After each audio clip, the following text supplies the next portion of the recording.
Every day in business starts with a number. Output, productivity, efficiency, all measured in numbers, because data drives decisions. And if fire or water damage strikes, the numbers for your business can slow or even stop. Unless you know this one. 1-800-SERVPRO, the number one choice in commercial cleanup and restoration.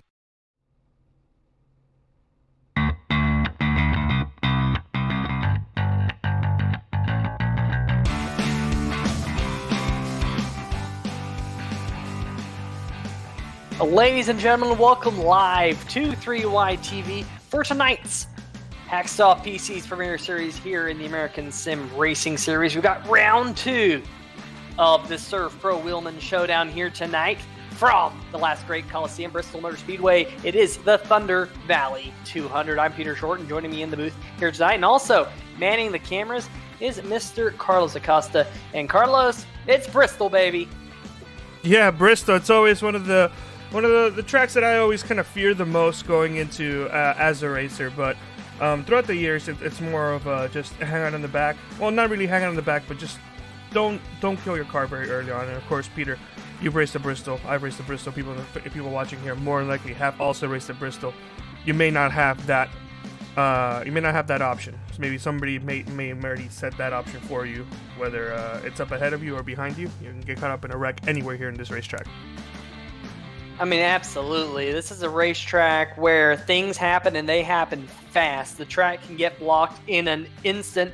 One car goes around and it leads to an absolute melee.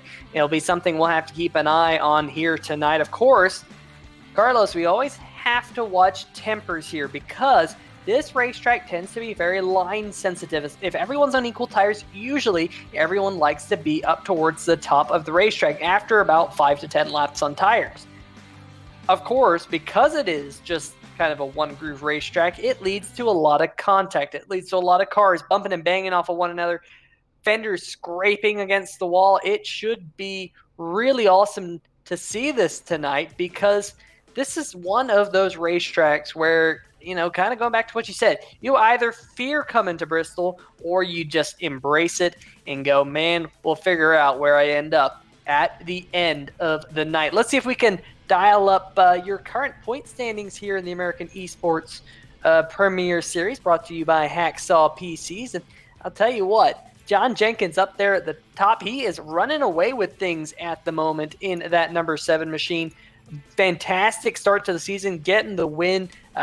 Although he hasn't won in a few races, he has just been Mr. Consistency, Carlos, just rolling off top 5s, top 10s, and that's why he's got a 44-point advantage over the number 29 machine of Will Worsler. James Lorello, great start to the season for him in the number 3 machine. He's third, 45 markers off the lead. Brian Yazik, another driver who just always consistent, always tries to get as close to the front as he can as the race goes on. In fourth, Woody Mahan, Michael Krobach, Tyler Seville, Mitch Brown, your reigning Hacksaw PC's Premier Series champion down there, tied for 7th. Edward Bray and Christopher Bouchard, who had an awesome run. That Momentum team, Carlos, we saw Momentum Sim Motorsports have such a great race at the Texas Motor Speedway. Can they carry the momentum into tonight's race? It's a little easier said than done. Texas Motor Speedway. Yes, it was mostly one-lane racing, especially on single file. On same tire setups, but Bristol's just a completely different beast. As I mentioned earlier, you can be running in the front, and a wreck in like 28th will end your night just because of how short this track is. But at the same time, some of the principles do kind of apply. Patience is going to be key. Managing that hot head factor you were mentioning. If you have everything under control and you get some luck your way, you may end up with a nice top 10 finish here at Bristol. Yeah, who will keep their head about them as this race goes on? You can see we're already into the qualifying session. As of right now, it is the number 29 machine of Will Worsler on the provisional pole. There's the number 3 machine, James Lorello, currently 6th out of the 14 drivers yet to take time in this session. Jake Douglas in the number 49 machine, currently sitting in second. And we saw a great qualifying run out of Jake last week at Texas Motor Speedway, trying to back that up with another good qualifying run here tonight, but he didn't have the race he was looking for. Got involved in an early accident back at Texas Motor Speedway, looking to bounce back here tonight. Here's the number 17 machine going around the racetrack. That, of course, is Richard Stallings. That is a driver, if you're interested in getting your name on the hood of one of these race cars and sponsoring one of them, that man right there is looking for a sponsor, and you can see there's a lot of blue empty space on that race car for you to put your name. So Richard Stallings, always one of the drivers who puts on a pretty good show here as he dives off after his 2 qualifying laps. He's currently 22nd out of the 22 drivers yet to already qualify. And here is driver number 83 machine, Greg Evans. And we have to talk about Greg Evans here tonight, Carlos, because this man right here won race 1 of the Wheelman Showdown. And there is a prize that SERVPRO have put up, and that's actually a steering wheel. The winner of the SERVPRO Wheelman Showdown will get a steering wheel at the end of the season, and that number 83 machine is fast. I know Mr. Jim Foos, who runs this league, is watching over his shoulder for Greg Evans to creep up on the all-time win list, and Mr. Foos, well over 100 victories here in the American Esports, or the American Esports Association, the American Sim Racing Series. I mean, that guy's won a lot of races going back to the NASCAR Racing 2003 season days. So we'll have to keep an eye on Greg Evans as this race unfolds. There's another driver we have to keep an eye on, always present up near the top of the charts, the number 51 machine of Mitch Brown. And let's see how Mitch Brown is doing here in qualifying. He's currently sitting in the 7th position, trying to roll off some additional practice laps here. And actually picked it up on lap number 2 by 4/100ths of a second in that machine. Great to see that. There's Adam Jersky in the Beef Jersky's Cheesecakes number 71 machine. He's rolling around the racetrack as we have 6 minutes left. But Carlos, why don't we see if we can go on board with one of these drivers and kind of just show the viewers this racetrack is disorienting for a lot of drivers. You never really know, are you on the front stretch, the back stretch, where are you on this racetrack? Because you're just being whipped around this track so quickly. I mean, you're upwards of 140 miles an hour on the front straightaway and the back straightaway. Here we go on board with the number 18 of Doug Mullins, 142 miles an hour diving off into turn number 3 and got up to 145 there on the front stretch. So very fast for only being a half-mile racetrack. Now, Peter, there is one thing I do want to mention is, I don't know if you're able to see right there, race fans, but entering turns, I believe that's 3 and 4, because even I myself get myself confused, because this is the backstretch. Okay, so you're going to see here with Doug, if he actually does commit, you're going to be seeing a blue line around the apron, and he is not committing. But let's take a look at Tyler Seville. Here we go, on the front stretch, going down into 1 and 2. Some of these drivers are electing a diamonding move. Yeah, that's not how you get it. Here's the number 29 of Will Worcester going into turns 1 and 2. Some of these drivers are electing a sort of diamonding move, but if you take a look, you're gonna go quickly hide the qualifying ticker into below the apron of turns 3 and 4 right there. There is a single blue line. You're not gonna be seeing that at the real life racetrack, but the reason you are seeing that now is because some of the people in iRacing decided or realized that yes, you can definitely abuse the dual pit road system in this track, and not only that, but also to ease the complicated nature of pitting here, have added that blue line, which means that they've merged both pit roads into one. Now, in real life NASCAR, both of these pit lanes are actually open during green flag condition, as separate pit roads. So if you're pitting in the backstretch, you enter pit road in the backstretch, and you leave pit road on the exit of that backstretch one. But under caution, your pit roads are merged into one in real life. So every driver goes down into pit road exiting 4, and they all exit on the pit exit exiting or entering 3. So what iRacing has done is made it just universally throughout this whole race just one merged pit road. So all these drivers have to come in and have to get out in the same place regardless of where your pit stall is. Now, what that does with iRacing, Peter, and I don't know if you've heard of this before, I haven't done it, I've heard of it many times, is that some of the guys can elect to not qualify and start at the back resulting in a backstretch pit road. And what they do is that while all the leaders go down pit road on the front stretch, because their pit road is in the front stretch, these guys that would be pitting in the back just gas it and catch back up to the pace car. So when they do enter turns, or when they do enter the backstretch pit road, they're pretty much entering essentially as the leader or a top 5 position vehicle, even though they're all the way in the back, and that will result in just a bunch of positions gained. Now, Peter, that would eliminate that advantage, and also just makes it easier for everybody. However, you can still get confused as to which pit stall is which, and if you don't pay attention as to where the start finish line is, you're gonna go down the wrong pit lane, get a black flag instead of just losing time. Yeah, no one is going to want a black flag, but we're now just under 3 minutes away from the checkered flag here in the qualifying session, and Greg Evans is picking up where he left off in the SERVPRO Wheelman Showdown. Got the win back at Atlanta Motor Speedway and is now sitting atop the leaderboard here with a 14.735 lap time. Very, very quick out of the number 83 machine.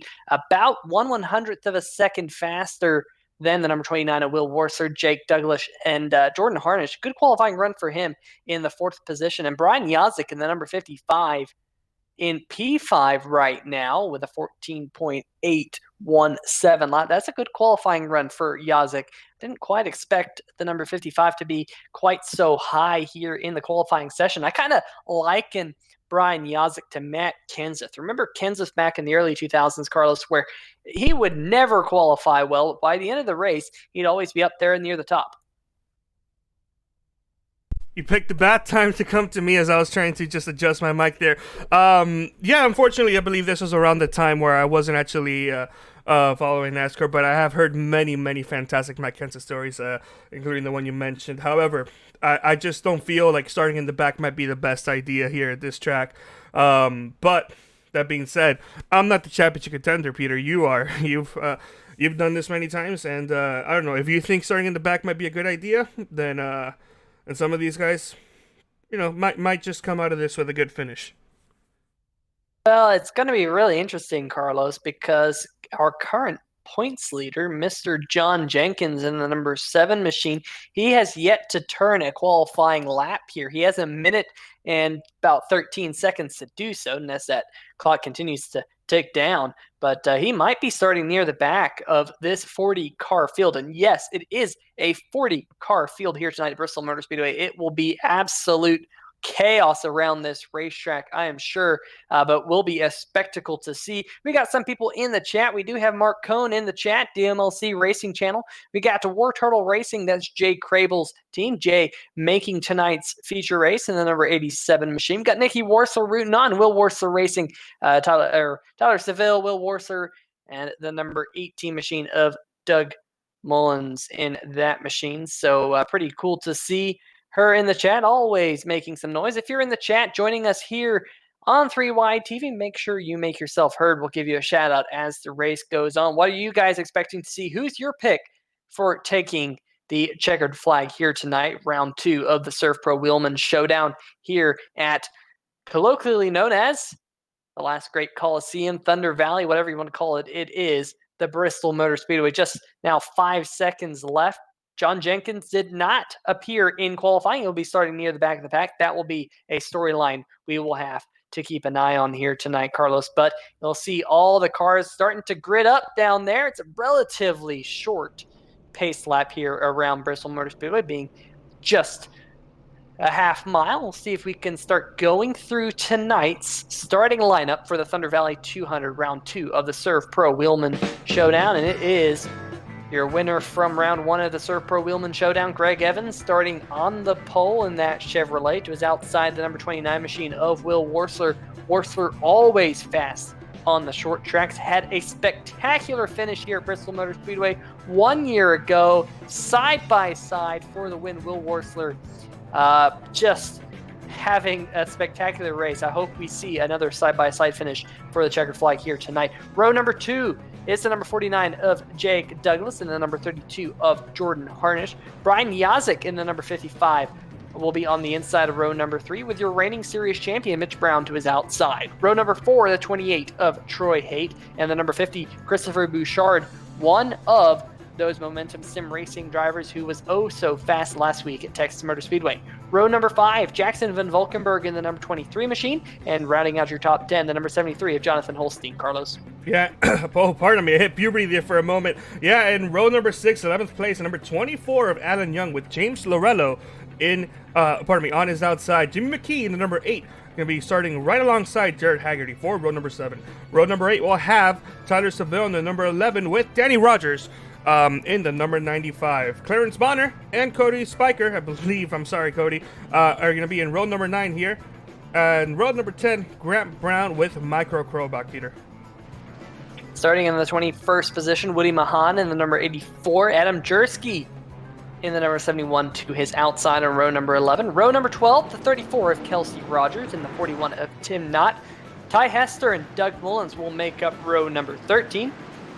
Row number 14, the 66 of Edward Bray and the number 22 machine, Michael Whiting.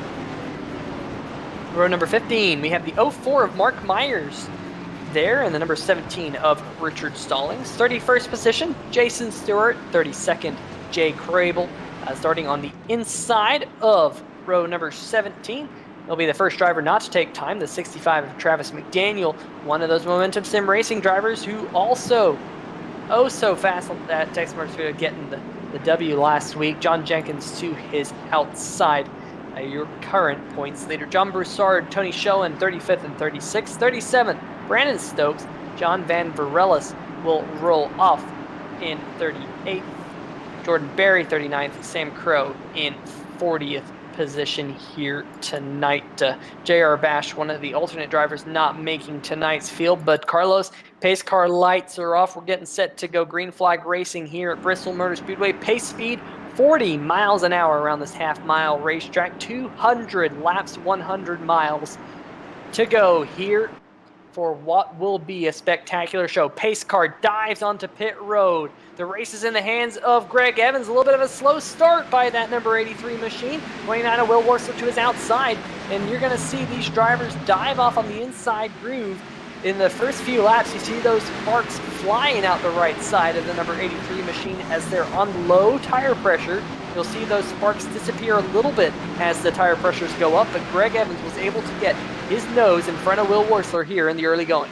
Yeah, we saw some drivers kind of check up, almost spin their tires there on the initial start of the race, as well as some drivers kind of getting loose, exiting off of 4.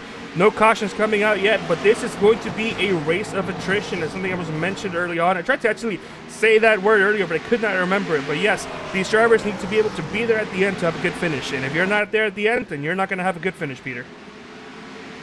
Absolutely. I want to give a mention to Richard Fletcher in the chat, not in tonight's race. Hopefully you feel a little bit better, Richard, as things go on. Your current points leader, John Jenkins, in the number 7 machine, back in 33rd position, not really making any ground forward just yet, as the race kind of has a single file feel to it. You got the number 3 of James Lorello trying to peek out up in the 10th position, but the first side-by-side, well, it was side-by-side battle. Jackson Van Valkenburg now slotting into line in that high groove. Everyone running up there right now, Carlos, and this is what I said. It's going to be very common to see drivers running up on that high groove. Ty Hester having some connection issues. He's pulled down to the inside of the racetrack in the Glassdoor Brewing number 36 machine, and he is currently off the pace. I'm sure he isn't enjoying that all too much. We ride on board with race leader Greg Evans in the duct tape number 83 machine, looking at the front end of the Sliced Porcupines number 29 machine. Right behind him, there's Troy Haight in the number 28 machine. Yeah, brand new paint scheme, got P&N water filters on that car. Yeah, I noticed that rear end damage. That must have happened at the start of the race. Not quite sure how that happened, but Troy Haight is in the 8th position, which is 1 spot back from where he started this race. Brian Yazik has slid back 2 positions. Jake Douglas in the 49 slid back 3 positions. Biggest mover so far, well, we have a couple of them. A lot of the cars, Jake Crable, he's up 4 spots. Brandon Stokes, he's up 5 spots. So currently Brandon Stokes is the biggest mover back in the 32nd position. But this is still early going, 10 laps now in the books here at Bristol Motor Speedway. They click off very, very quickly around this half-mile racetrack. Getting word that Ty Hester's connection issues have not resolved, and he has been shown a black flag, has been disqualified due to the connection issues that he's been having, I'm sure that is a absolute huge blow to your Daytona winner from earlier this season. He didn't qualify last week at Carlos, I think we have our first caution of the day. The number 11, Tyler Seville's around. Doug Mullins in the 18 gets into it. A couple of the Will Warsaw Racing machines. And boy, oh boy, the number 11 of Seville, we'll have to go back and watch this one on the 3-wide TV replay. Couldn't quite see who might have gotten into it with. Might have been a little bit of deck code there with Cody 19, Spiker in the number 19 machine.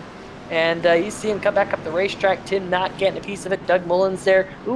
17 of Stallings right there towards the end might have got a little bit of damage, but keeping an eye on the number 41 of Tim Knott, a lot of heavy damage on that car. Oh, that was weird. They actually did make contact, but at the same time, that contact didn't actually do anything. There was like some extreme netcode right after that actually turned the car around. So I don't know if it was a delayed reaction on iRacing, but there was contact there with the 19 and the 11. Unfortunately, though, heavy damage. For some of these guys, yeah, they are going at slow speeds, but it's still... We're going to take a look. I think it was the 72 or the 34. 47. Yeah, there we go. The 47 actually got jacked up. It's the 41, pardon me. I'm going blind. The 41 actually got jacked up, and the front wheels ended up going up above the air. Now, you're not going that fast, but still, that's a contact at, what, 80 miles an hour, 70 miles an hour? It technically is very fast. Yeah, well, the good news for Tim Knott is even he does have quite a bit of damage on that number 41 machine. Really, this is a racetrack where you can take quite a bit of damage. It's a short track. Yes, the speeds are upwards of 140 miles an hour on entry, but it's just a racetrack where you can take a few hits and get back out there. There's a number 99, a Clarence Bonner, heading down pit road. We do have, quite a few little machines down on pit road right now, trying to get some damage repaired. So that's a little bit more than I expected here in the early going. But of course, Carlos, we do have tire limits here in the Hacksaw PC's Premier Series. That's why a lot of the field is staying out. They can only make a couple of tire changes. I'm not 100% sure what the limit is here tonight. Maybe we can find that out from one of the drivers later in the race. Usually it's 2, so I wouldn't be at all surprised if that's the number here tonight. There's no way to score that in iRacing. It's manually scored. All the in-race officials watch who is taking tires and who is not taking tires, and they keep a counter of who has and who hasn't. All the drivers, of course, have to bear in mind their own number, how many tires they've taken throughout the race. And you can't take 2, or you can take 2 tires, but it counts as a tire change. So realistically, we'll see all these drivers take 4 tires every time down pit road, although track position here is oh so important, Carlos. We haven't mentioned that here tonight at Bristol Motor Speedway, but as you saw from that brief green flag run that we had, it got pretty single file pretty fast, and track position is important. That's true, and Peter actually went back and looked at the announcements on the driver's page. It is 3 sets of tires, the set that you start off with, and 2 additional sets. And yes, as you mentioned, if you take 2 tires, that counts as a full set. So 2 tires, not really going to be advised here. 2 tires isn't advised unless you want some track position late in the race, but we will have to see how it all pans out at the end of the night. Pace car about to head down onto pit road. We're about to go back to green flag action.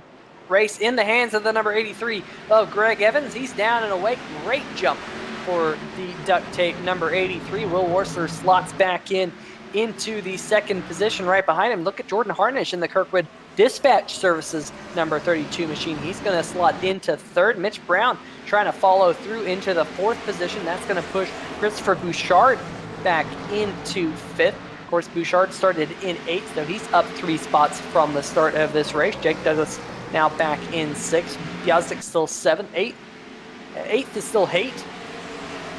Some contact in the back. Jared Haggerty. Oh boy, this is still going on, Carlos. No, wow. That was a 73. Yeah, I saw the number 8. Jimmy McKee also looked like he might have been involved. Now here's Jonathan Holstein in the 73. Alan Young in the number 24. There's some contact, and Danny Rogers up there. Yep, there's the 8 that I mentioned. Jimmy McKee, and somehow they all saved it. Fantastic job by all those drivers to keep it going straight. McKee has dropped a few spots, but now he's down in 20th position, so not terrible. And Jonathan Holstein still up there inside the top 15. Yeah, Bristol has some sort of weird quirk in that there are a lot of would-be incidents that the drivers just end up saving themselves from. We've seen it here, we're going to see it again, and we've seen it in the past. Of course, some of that has to be with the shorter... Oh, you race leaders! Oh, we got a wreck up in the front. Sorry to interrupt, Carlos, but oh my goodness, your race leaders. This is a big one. This is a big one. Will Worsler and the number 83 of Greg Evans both got into it here, and my oh my, this is going to bring out the second caution of the night. And look, I think the 29 of Will Worsler got to the outside of Greg Evans, and I don't know if Evans knew he was there.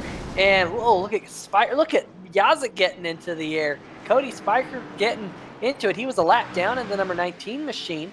But let's see what happened here, Carlos. The 29 got a huge run around the outside, and I think he was just to the outside of Evans, and Evans started to wash up the racetrack a little bit, and there was contact there. Not the start of the night that Will Worsler Racing wanted.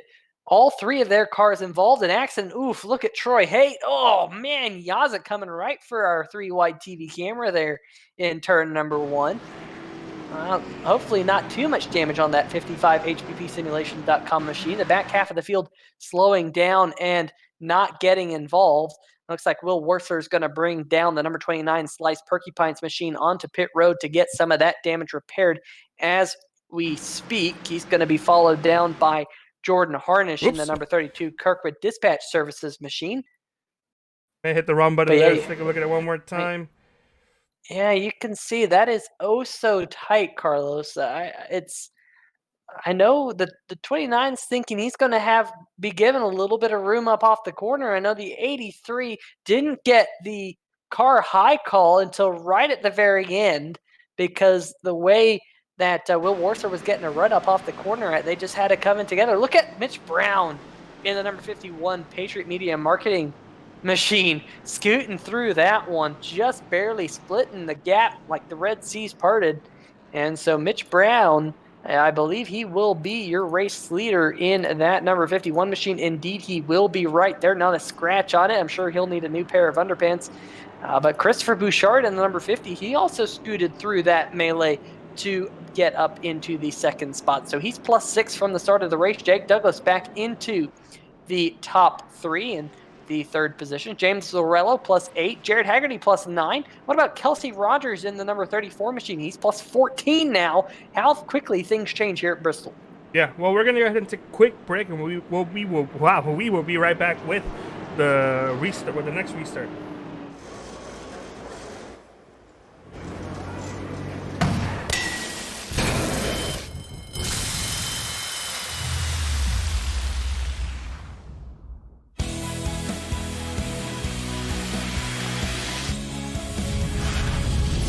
Life happens everywhere.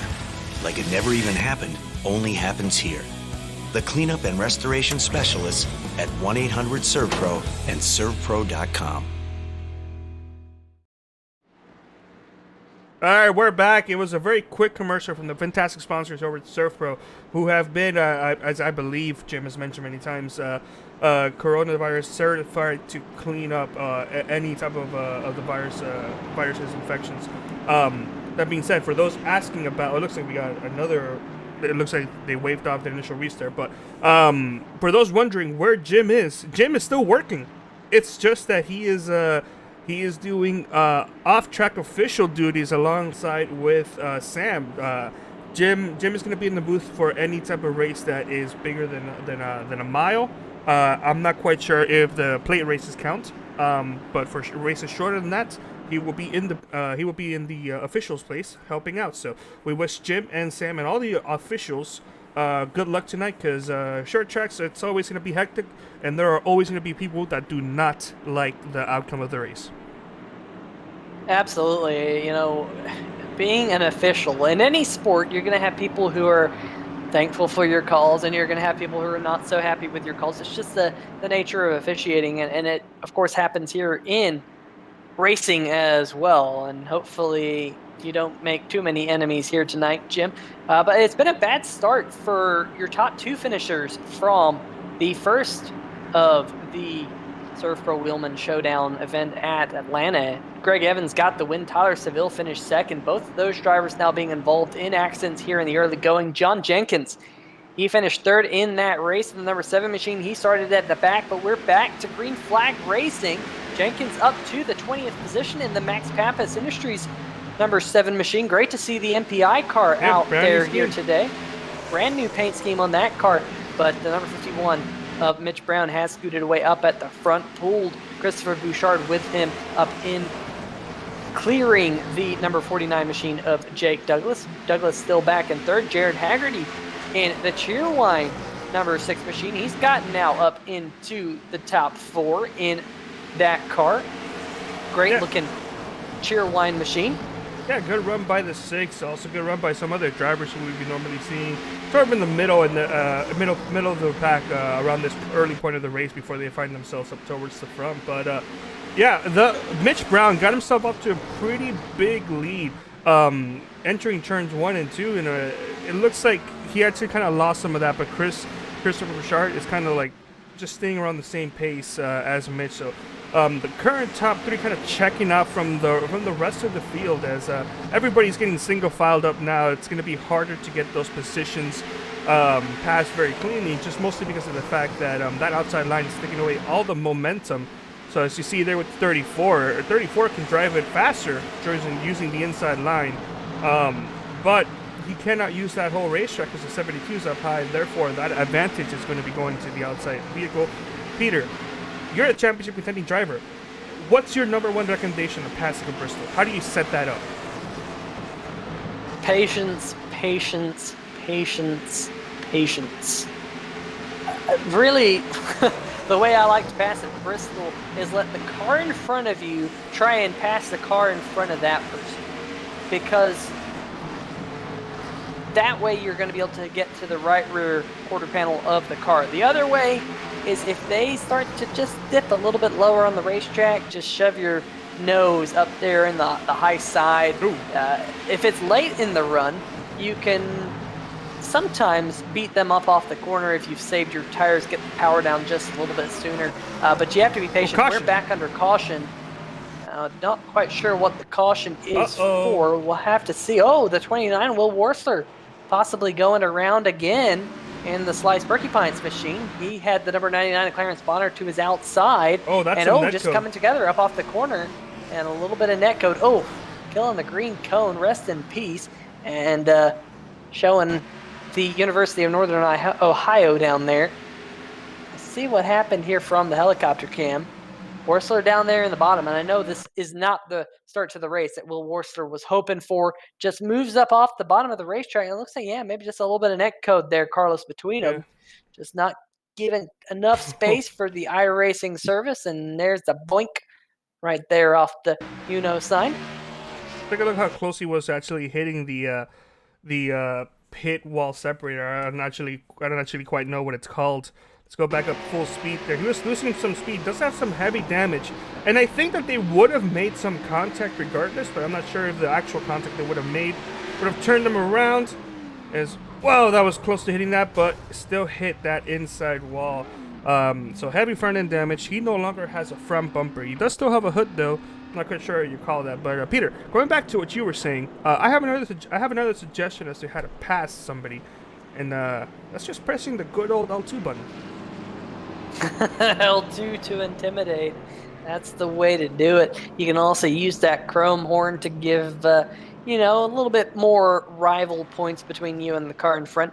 That will work as well. But it really is a racetrack full of patience. If you're up at the front, man, just be patient. If you're the race leader, if you're in second, if the door opens up, man, you got to take it here. It's so difficult to pass. And that's why we saw the number 29 Will Worcester press the issue with the number 83 of Greg Evans. It's just so tough to pass you. It's incredibly tough. Of course, there is another way to pass a vehicle that we haven't really mentioned. That's good using the well, there's two. The good old dive bomb and the good old what was it? Boot and scoot. Yeah, that works a little bit as well. You just have to do the old slide job on them as well. So we'll have to see if we see any of that here tonight. We do have Wayne Lowe in the chat. How's it going, Wayne? Hey, Hope Wayne. all is well with you. Oh, also, yes, Craig. I hope your son has a fantastic birthday. Unfortunately, you can't make it tonight. We'll hopefully see you in 2 weeks. Remember, there is no race next week. But before we do get one to go, where can we find us in a couple days? Well, you can find us right here on 3Y TV. We got the ASRS All-Star Invitational here Thursday night, Charlotte Motor Speedway. Real NASCAR drivers right here on 3Y TV. We're looking forward to it. A couple of these drivers getting invitations to race against them. Last week was the Open, where drivers could race their way into the Invitational. A couple of drivers did, but we're looking forward to having a couple of the real-life NASCAR drivers here on Thursday night. Charlotte Motor Speedway will be a fantastic show, that is for sure. Pace car lights are still on. Number 51 of Mitch Brown is your race leader. There you see the number 49 is La Mirada Beer Company, number 49 right behind the 51 machine. Always like those paint colors on that number 49 machine. Kind of reminds me of a car that I used to run as well. Quickly, speaking of paint colors, I just noticed this now, mostly because I'm going blind. But the outside, I don't know, shading, whatever it is, of the number 51 logo. I love how it transitions from the colors of his regular car. I noticed that today. Wow, my voice is dying. I noticed that today, and it's just something that I just like the way it looks. Yeah, you can see that right there. Transitions from that blue to the pinky purple up there at the top, right there in the outline of the number 51. Pace car is down onto pit row. We're back to green flag racing. There you go, flag man. There's the green flag. Finally found it right down there. We're back to green action. Mitch Brown scoots away up at the front. Christopher Bouchard in second. And in now third the position, that's number 6 machine Jared Haggerty. Jackson Van Valkenburg following him through. Jake Douglas now slid all the way back into the 5th spot. Danny Rogers right behind him in the number 95 machine. Danny needing a good run. Hasn't had a great start to the season in the iRacing.com number 95 machine. Missed a couple of races as well due to some connection issues, but he has got that remedied and moving towards the front. The local Texas racer, local to me anyway, North Texas, number 95 of Danny Rogers. Keep an eye on him as this race winds down. Short track racer he is. Looking a little bit further back in the pack.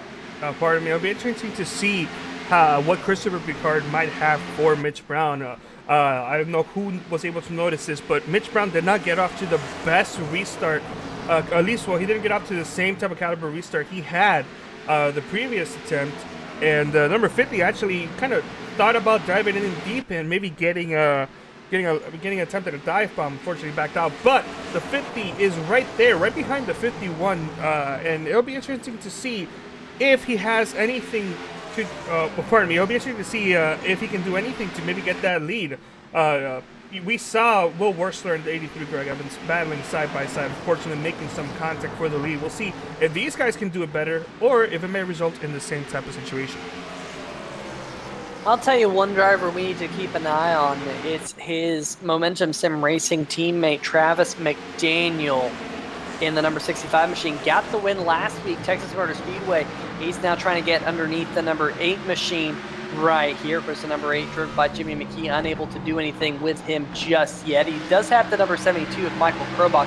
It's right in front of the number 8 machine. It's really difficult to make a pass on the inside, especially when there's a car right in front of the car you're trying to pass, because there's no way for you to kind of pull the slide job on someone here at Bristol Motor Speedway. That high groove, if you're unfamiliar with Bristol Motor Speedway, as we have a caution, we'll keep an eye on that. A couple cars around. Mark Myers in the number 04 has gone around, maybe Even Will Warster in the number 29 machine, no, he got through it okay. Let's see what happened here. Jonathan Holstein in the 73 to, ooh, contact there with Holstein, came back up the racetrack. Ooh, got a little bit of help from behind when he came back up the racetrack. Not quite sure who that was. It might have been Jordan Berry in the number 31 machine who might have clipped him. Let's keep an eye on this. Maybe the 73 caught the outside wall. Ooh. That's weird. Yeah, it looked like he didn't, but on the previous, on the other camera, it looked like he got stuck up against that outside wall. Let's try to see if we can look at it at let's use camera 1, as that is not the right person. Looking at that the is 73. that is the 95 there, Danny Rogers. There we go. I think, yeah, okay, so let's see what happened here. He's not in the wall there, and it just looks like he might have come down a little bit. Maybe he thought he was really close to the wall. Maybe he did tap the wall on his screen. We're just not showing any sparks or anything like that. Sometimes that happened. But yet there was definitely contact left rear to right front, and that's usually how that ends up here at Bristol Motor Speedway. One car sliding through the infield, and luckily no one hit the inside wall. It just was the number 31 of Jordan Berry, who had nowhere to go in his Realty Executives of Saskatoon number 31 machine. So Jordan Berry being scored in 28th position right now. Yes, for those asking, Nikki Warsaw actually was asking, did it clip the 11? I believe it did clip the 11, but let's actually go take a look. His front end disappeared, which indicated that there was at least some iRacing thought there was contact, but it looks like his front end's back. He does have some damage, so it's possible he did get some damage from that, but it's also possible that it was just a server side issue and that he's perfectly okay. But at the moment, he is in pit road getting some damage fixed on that vehicle. He does have some damage. Looks like he's not going to spend too much time on it, but he's still out there running with a front bumper, because it did not look like that when we showed the replay. Now, Peter, I've said this before, and I'll continue to say this for racing here at short tracks as well as racing here at longer tracks. At like tracks like Texas, Homestead, you get damage, and the car's just never the same, unless you're driving that new Arkham Menards vehicle. But it's never repaired to full, and the car's just slower than usual. But you can spend all the time in pit road because cautions take forever. You spend all the time in pit road getting it fixed, and it's horrible. In here, though, the damage doesn't matter to some degree. But you still need to repair some of the actual mechanical damage as opposed to the aerodynamic one. But that being said, the cautions are so short. Realistically, these guys are spending 26 seconds to 30 seconds in pit road, not counting tire changes of actual repair, and that just takes forever. And these guys, they want a longer caution. They want longer times in pit road, and that just cannot happen here. Yeah, and they're not going to get another longer caution this time because pace car lights are already off. Your lucky dog this time was the number 29 of Will Worsler. However, he came back down pit road. He actually used that lucky dog to come down pit road and get that damage fixed. So he's back down one lap in the number 29 machine. So we'll have to see whether or not Will Worsler can get back on the lead lap here as this race goes on. Brian Yazik right now in the 55 is the lucky dog. Pace car on pit road. Green flag back in the air. Number 51 gets off to a great start once again. Ooh, look at the number 6 machine. Haggerty trying to scoot his way up into second. Unable to do so. Cuts up in front. Oh, man, that was tight there between Jake Douglas and the number 23 machine, driven by Jackson Van Volkenberg. Look at Danny Rogers in the 6th position right there up towards the front.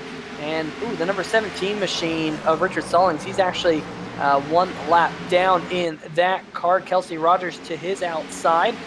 And let's keep an eye on the number 24 machine, Alan Young Carlos. Alan hasn't had a great start to the season in that number 24 machine, but so far, so good for him here tonight in the top 10. Yeah, something to note on that restart. Mitch Brown got off to a good start, but that didn't really matter much just because of Jared Haggerty trying to battle on that inside line, trying to get that position away. It did allow Mitch to pull up, but we're seeing Christopher Bouchard starting to catch back up and reel in the number 51 of Mitch Brown, and they're kind of in the same position of I'm going to lead the race and you're going to hang out behind me. But It's just difficult at Martinsville. One of the best ways to pass is to get a good corner off, and then just get side by side into one. Unfortunately, you can't do that because the inside line is now no longer the priority line. It used to be that case back in the early 2000s and 90s, and we've seen many fantastic races in real life from that. But unfortunately, these guys kind of like wall riding it. It's very difficult to pass on the inside line. And Peter, you mentioned ways on how to pass vehicles on in this track, but are there ways to actually pass somebody on the inside line?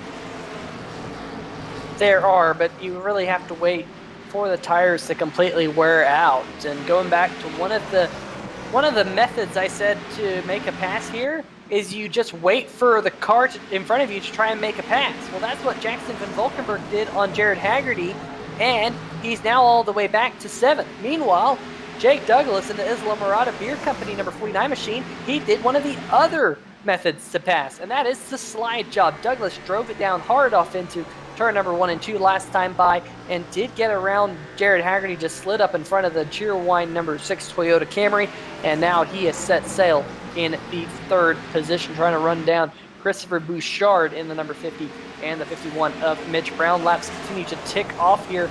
We're down now to 130 laps to go.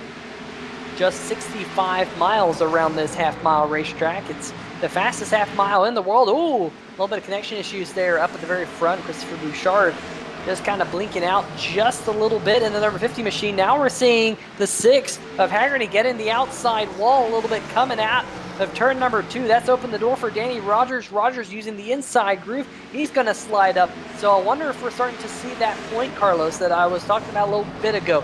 Tires do matter, and if you are patient, you wait for those tires to wear down a little bit, you can start to make some passes on the inside groove. And just like that, the number 6 is sliding back. Yeah, I apologize for that, Peter. I think it's too early for that to be the case. These guys have only run 74 laps. The majority of these guys have not gone down Perry Road, but we've only run a couple laps, handful of laps here since your last restart. Oh, this is a big wreck. Travis McDaniel, the number 65, last week's race winner at Texas Motor Speedway, going around. A couple of other drivers going around as well. I think that was the number 6 of Haggerty. We got one car out there smoking, I do believe. That's Alan Young. Oh, man, we were just talking about him in the number 24 machine. And, I think McDaniel expected the number 6 to be a little bit higher up. Look at Michael Krobach in the number 72 HPCPCS.com machine. He got a piece of that. Greg Evans there in the 83 coming in oh so late in the duct tape machine. We might have to see this one from the helicopter cam. There we go. And look at the number 65. And I think he just expected the number 6 of Haggerty to be higher up the racetrack there on exit, trying to use as much of the racetrack as possible. And there was contact. And there you see the 24 of Alan Young just getting clipped in the right rear quarter panel, going hard up into the outside wall. There's the 17 of Stallings getting involved. The 3 of Lorello getting a piece of it. I'm not 100% sure that Krobach got a significant chunk of that. We'll have to see if we can go with onboard on the number 72 HPPsimulation.com machine, as the number 24 machine has brought it down pit road right in front of the 3-wide TV booth.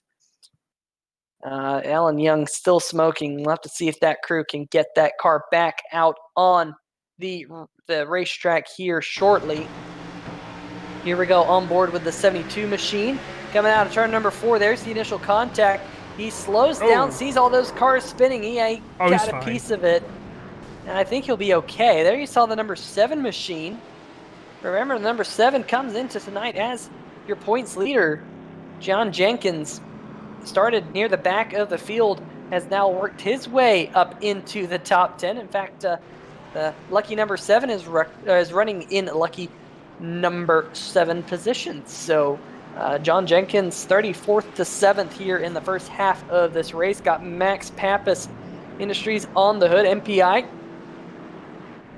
There you go, new paint scheme this week. We mentioned it earlier. Great looking paint scheme on that race car. I love that look. The black and orange, one of my favorite color combinations, especially with the spec mappings. It's got kind of a matte black on that race car, and it looks oh so good.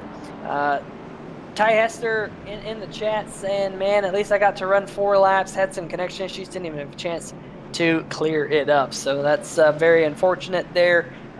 Going to be scored tonight. Unfortunately, the last place finisher. We have only had 2 retirements from tonight's race, one being Ty Hester. The second technically isn't a retirement yet. Jordan Harnish in the number 32 Kirkwood Dispatch Services Toyota Camry. He's 40 laps down in that car, still sitting on pit road. That crew's still working on that car after he saw a chunk of damage earlier in the race. Alan Young also still on pit road getting damage repaired. In fact, as I say that, he has taken the number 24 machine behind the wall. So we're now up to 3 retirements. John Van Varela's in the number 78 machine. He's actually 3 laps down. He made a green flag pit stop. Not 100% sure why he had to make a green flag stop, but he did. And that number 78 machine is 3 laps down. He'll get another spot here in the lap when he gets around Alan Young. But you see the field lining up. Well, they're trying to line up here for this restart. As there's contact in the back of the field. Ooh. The field really stacking up. And 55 of Yazik might have got a chunk of the number 99 of Clarence Bonner there. You see the HPPSimulations.com machine without a hood. We'll have to see. For back to green flag, you see the 55 trying to catch up to the back of the field. Yep, there you go. Ouchies. I apologize for those noises I just made. The green flag is back in the air. The field already starting to get strung out. Oh, I thought they waved it off. Nope, they did not wave it off. We're back to green flag action. The 51 of Mitch Brown, still your race leader. Christopher Bouchard in second. Jake Douglas in third spot. Oh, caution. Kelsey Rogers up to fourth. And we're back to caution here. 72. And it is the 72 of Krobach who has gone around. The field starting to scatter here on the front stretch. And just as we were saying, that number 72 was fine from that earlier contact. Well, fortunately, no longer fine. Ooh, that might have been some more net code. Bit of, yeah, I think that was some net code there. Oh, the 22 machine getting a heavy chunk of damage. That's Michael Whiting in that race car. And Carlos, he mentioned this in the pre-race broadcast. This racetrack, it's such a tight racetrack. Things just kind of lead from one thing to another, especially when you're in the middle of these corners. It's very hard for these drivers to actually look around the corner. In iRacing, you have unless you're using VR, you have a fixed view. And sometimes that fixed view can make it very, very difficult to see, even halfway around one of these corners. You can see here, this camera here on the top of the roof. So this is going to be the best view. If you saw that from the onboard cam, maybe you can play that back here, Carlos, as a lot of the field has elected to come down pit road to use their first set of tires. It's just so difficult to see out of these race cars, which leads to accidents like that, especially here at the short track. I heard a couple of drivers complaining. Here we go, on board. And this is a little bit more what the driver would see out of their on their screen. So we're going into the corner here. No indication the number 72 is around. There's the number 72. He tried everything he could to get out of the way, just could not escape the spinning number 72 machine. I'm sure that Michael Krobach will be a bit disappointed with that, but it is what it is. Welcome to Bristol Motor Speedway, where things happen, the last great Coliseum. Meanwhile, a lot of cars coming down pit road under this caution period. In fact, we had a good number of cars pit under the last caution period, Carlos, so kind of a mixed strategy right now. Your top 3 cars out there right now, currently being scored: Adam Jersky, your race leader, Doug Mullins, and Mitch Brown. Or Grant Brown. It does appear. Sorry. The things are not. My live timing and scoring is not. There we go. Grant Brown now being shown. Yes, there are. You're a number and a name off. Yeah, 51, 52. Yeah. But yeah, Adam Jersky, Doug Mullins, Grant Brown. They have. Well, I take that back. Adam Jersky pitted 28 laps ago. Doug Mullins, Grant Brown, they both pitted 71 laps ago. So as we have now just gotten over lap number 86, it's been a long time since they were both on pit road. Sam Crow, Greg Evans, Jason Stewart, James Lorello, Jake Crable, Woody Mahan, Troy Haight, they both pitted about 9 laps ago. So they pitted under the last caution. And all of a sudden, the track position game has completely changed here as you see the number 71 of Adam Jersky right there on your screen. But the pace car lights appear to be off here at Bristol. We're going to get set to go back to green flag racing. We'll see if we can get the camera image live here as we're halfway down the back stretch. There we go. And there you go. Number 71, Adam Jersky, right to the inside of Doug Mullins for this restart. So it's going to be interesting to see how this all plays out. Aunt Kathy in the chat. How's it going, Aunt Kathy? Hope you're well. Pace car on pit road, number 71. Adam Jersky is going to lead him down to the green here. It's been 71 laps since he was last on pit road in the number 71 machine. And he will lead him off into turn number 1 and 2. It's going to be interesting to see here, Carlos. Oh, oh, no! That's the 52. Grant Brown going to the inside. Patriot Media and Marketing's machine. Good recovery. And he's now fallen back a little bit. That's interesting to see exactly what happened. Looks like I think he was all on his own there, Carlos. I don't think the 18 of Mullins got into him. I think he just got loose coming out of the corner on those older tires. Remember, it had been 70-plus laps since he was last on pit road. Maybe trying to do a little bit too much with those Goodyear tires with the amount of wear they had on them. But that has allowed Adam Jersky in the 71 Beef Jersky's machine to jump ahead and pull away from Greg Evans. And we are back under caution. We have a car flipping down the front stretch. Boy, oh boy, it's the 66 of Edward Bray in the top 10 in points. And there he is in his pit stall taking a fast tow. I just saw out of the corner of my eye a car flipping on the front stretch. Ooh, getting into it with Tony Schoen. What? Oh my goodness gracious me. Well, I don't know what he hit, but he hit some type of landmine. Man, I'll tell you what, Bruton Smith, you got to figure out why you have some landmines at your racetrack, because I don't know. I have never seen this before. Just got thrown up into the fence. I'll say this: he never actually flipped. He just did I forgot my numbers, like a 360 times 4 or whatever. So that is a tough scene here at Bristol Motor Speedway. Let's see this in slow-mo. There he is, 66. Edward Bray going around. A little bit of contact with the 33 of Tony Schoen right behind him. And look at the 51 machine of Mitch Brown. I don't know what Mitch Brown is thinking right now, but that landmine that the 66 hit, probably the luckiest thing that has ever happened to the 51 machine of Mitch Brown in sim racing, because had the 66 not exploded, the 51 would have been on the hauler going back home. Here we go on board. This is going to be a fun view. I don't know what happened here. So the 66 comes down on the nose of Tony Schoen and bloop. I don't know, Carlos. I don't know. It's Bristol. It's Bristol. It's Bristol. That's about all we can say. The last great Colosseum, you see all these gladiators battling it out on Colossus. Colossus has been added to the Bristol Motor Speedway in iRacing this week. Yes. Pretty cool to see Colossus up there. Let's see if we can get the helicopter cam show. There you go. There is Colossus from our blimp camera, actually. The SERVPRO blimp up there. It is the second round of the SERVPRO Wheelman Showdown. Let's see if we can get a quick word from our friends over at SERVPRO before we go back to Green Flag Racing. Every day in business starts with a number. Output, productivity, efficiency, all measured in numbers, because data drives decisions. And if fire or water damage strikes, the numbers for your business can slow or even stop. Unless you know this one. 1-800-SERVPRO, the number one choice in commercial cleanup and restoration. The most realistic online racing sim ever made. This is iRacing.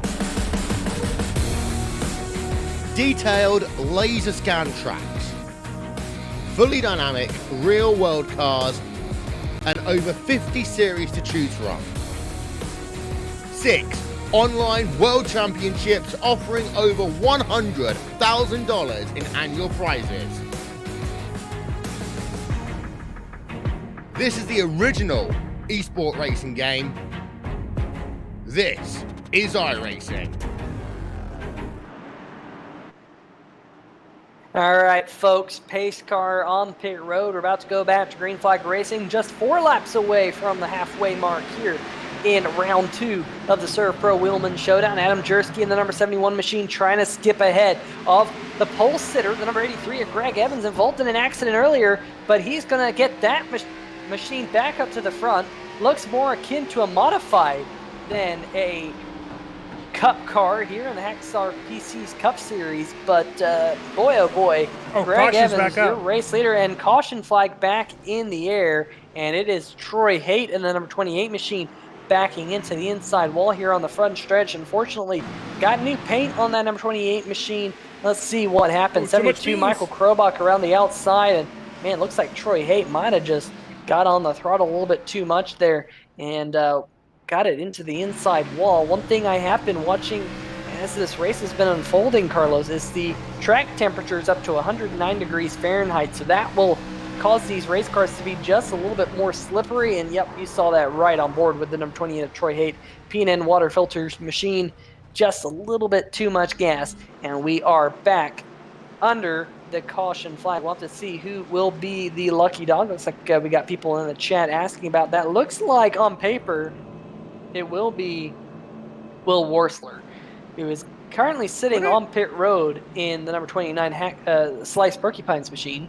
There he is. So I'm wondering if he's getting these lucky dogs, Carlos, and then just kind of throwing them away, knowing that I'll get another one. There'll be another caution. No, I believe this is the lucky dog, Michael Whitting, who is 1 lap down, and not Will Worsler, who is 2 laps down. Oh, okay. So Worsler came down pit road again and is now 2 laps down, like you said. So very interesting to see that Worsler just trying to get this damage fixed in that number 29 machine. Remember, he made contact with your race leader, the number 83 of Greg Evans, earlier in the race. It was first and second at that time. And Will Worsler definitely getting the bad end of that stick as he now finds himself in the 35th position. Yeah, heavy damage for both of these vehicles, but it looks like Greg Evans got just a better end of the stick. At least it looks like it's more cosmetic damage than actual mechanical damage. But we actually saw Adam Jersky, who is running on older tires. He did make some sort of effort as to trying to battle with the 83. Of course, it was in vain. But that being said, that 83, it's in the lead. But I think if we get another fast vehicle that has minimal to no damage, I don't think that 83 is 100% right now, and I don't think you'll be able to hold on to that win. I don't know. Really? Track position is oh so important. Yeah, I don't know. Track position is very important. We've seen a lot of pace out of that number 83 this year. Of course, winning round 1 of the SERVPRO Wheelman Showdown back at Atlanta Motor Speedway. He has 24 laps on his tires, but most of those laps have been under the caution flag. So probably only about 5 to 10 green flag laps on that number 83 machine's tires. And that's good news for him because he's got a lot of cars back there who've been fast this entire race. Danny Rogers, Jimmy McKee, Mitch Brown in the number 51. They're 10th position on back. They have about 7 lap fresher tires, but probably only about 1 or 2 green flag laps fresher tires. So that's what is important. You see a whole bunch of cars coming off the pit road right in front of your race leader, Richard Stallings, the number 11, Tyler Seville coming off pit road, Brandon Stokes, and Will Worsler. Currently, 2 cars are being scored 1 lap down, the 17 of Stallings and Brandon Stokes. Stallings currently in the lucky dog spot as we start to line up here for yet another restart here at the Bristol Motor Speedway. A lot of these cars showing damage here, Carlos. I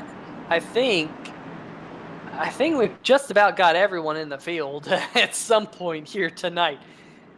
Pace car lights are going to stay on. We have received an additional lap of caution. Getting word that possibly a little bit of connection issues a little bit further back in the field. Jake Douglas also being shown a black flag right now by race control. He's being shown an end of longest line penalty in the Islamorada number 49 machine. Not quite sure what that is for. Looks like it's for having some connection issues. Some other cars back in the field also having connection issues. So it seems like maybe iRacing having some troubles here tonight, Carlos. We've seen a little bit of net code here going on. Seen a lot of bit of net code here. Base car's gonna get ready to pull off. We're gonna see if the 83 is gonna get up to another fantastic lead. Diving in there deep, very, very much early on the gas, getting her clear about 6 or so car lengths from second place, was battling side by side. Well, was battling side by side with the 02 Sam Crow has cleared up, and these top 4 vehicles, top 3 vehicles are battling side by side as we see the number 18 of Doug Mullins and the 87 and the 3 trying to battle for that position. I would not recommend 3 wide, Peter. It usually does not lead to a good result, even more so here at, I almost said Martinsville. But yeah, that 3, no front bumper, driving in there deep, and it's going to try to get up a position. I don't think that inside line's going to work just quite yet, Peter. I think we're starting to see that it's faster not to have a bumper, because your race leader, Greg Evans, doesn't have a bumper. James Lorello now in the number 3 machine in the 4th position doesn't have a bumper. Number 18, Doug Mullins, there in the top 5 last time by. He doesn't have a bumper. And then you have Kelsey Rogers in number 34 machine starting to stink up that show, because now he has gotten himself into the top 5. We're riding on board with the number 51 machine, Mitch Brown. I think he is the one car who doesn't have damage here tonight, Carlos. That number 51 machine still looks nice and clean. But he has quite a little bit of work to do to get around the number 18 of Mullins. Mullins bounces it off the outside wall. Almost contact there with the number 95 of Danny Rogers. Now we go 3 wide to 51 of Mitch Brown jumping through the middle. Danny Rogers and Doug Mullins bouncing off of one another there down the backstretch. Boy, the 18 and the 95, they were able to keep things going straight, but that has allowed Mitch Brown to scoot ahead and start to battle with Jake Crable. We go back and watch this on the 3 wide TV replay. Look at Mitch Brown, takes it 3 wide, and then watch the 18 and 95. Just bang, bang, bang off the doors of one another. And looks like the number 95 is going to live to fight another day. In fact, he has got around and gotten up into the 8th position now. Jake Crable in the number 87 is in 7th position, right in front of him. Jake Douglas has come down onto pit road and is now leaving pit road. A little bit of connection issues. He, I think, went down, might have tried to fix some of those issues. He's now being scored 5 laps down. So Jake Douglas, a great showing here. Oh my goodness. A huge accident. The number 6 machine, Jared Haggerty involved. Tony Schoen involved. And the 11, Tyler Seville getting involved. And Carlos, that was severe netcode. I was watching it happen because I was watching Jake Douglas come off pit road. Watch this netcode. This is insane. Wow. They were nowhere close to one another. And I know Jake Douglas had just been shown a black flag to get some of that netcode sorted out. Well, some of his warping sorted out, but that was not warp. He was not warping around on the racetrack. That was just straight up netcode.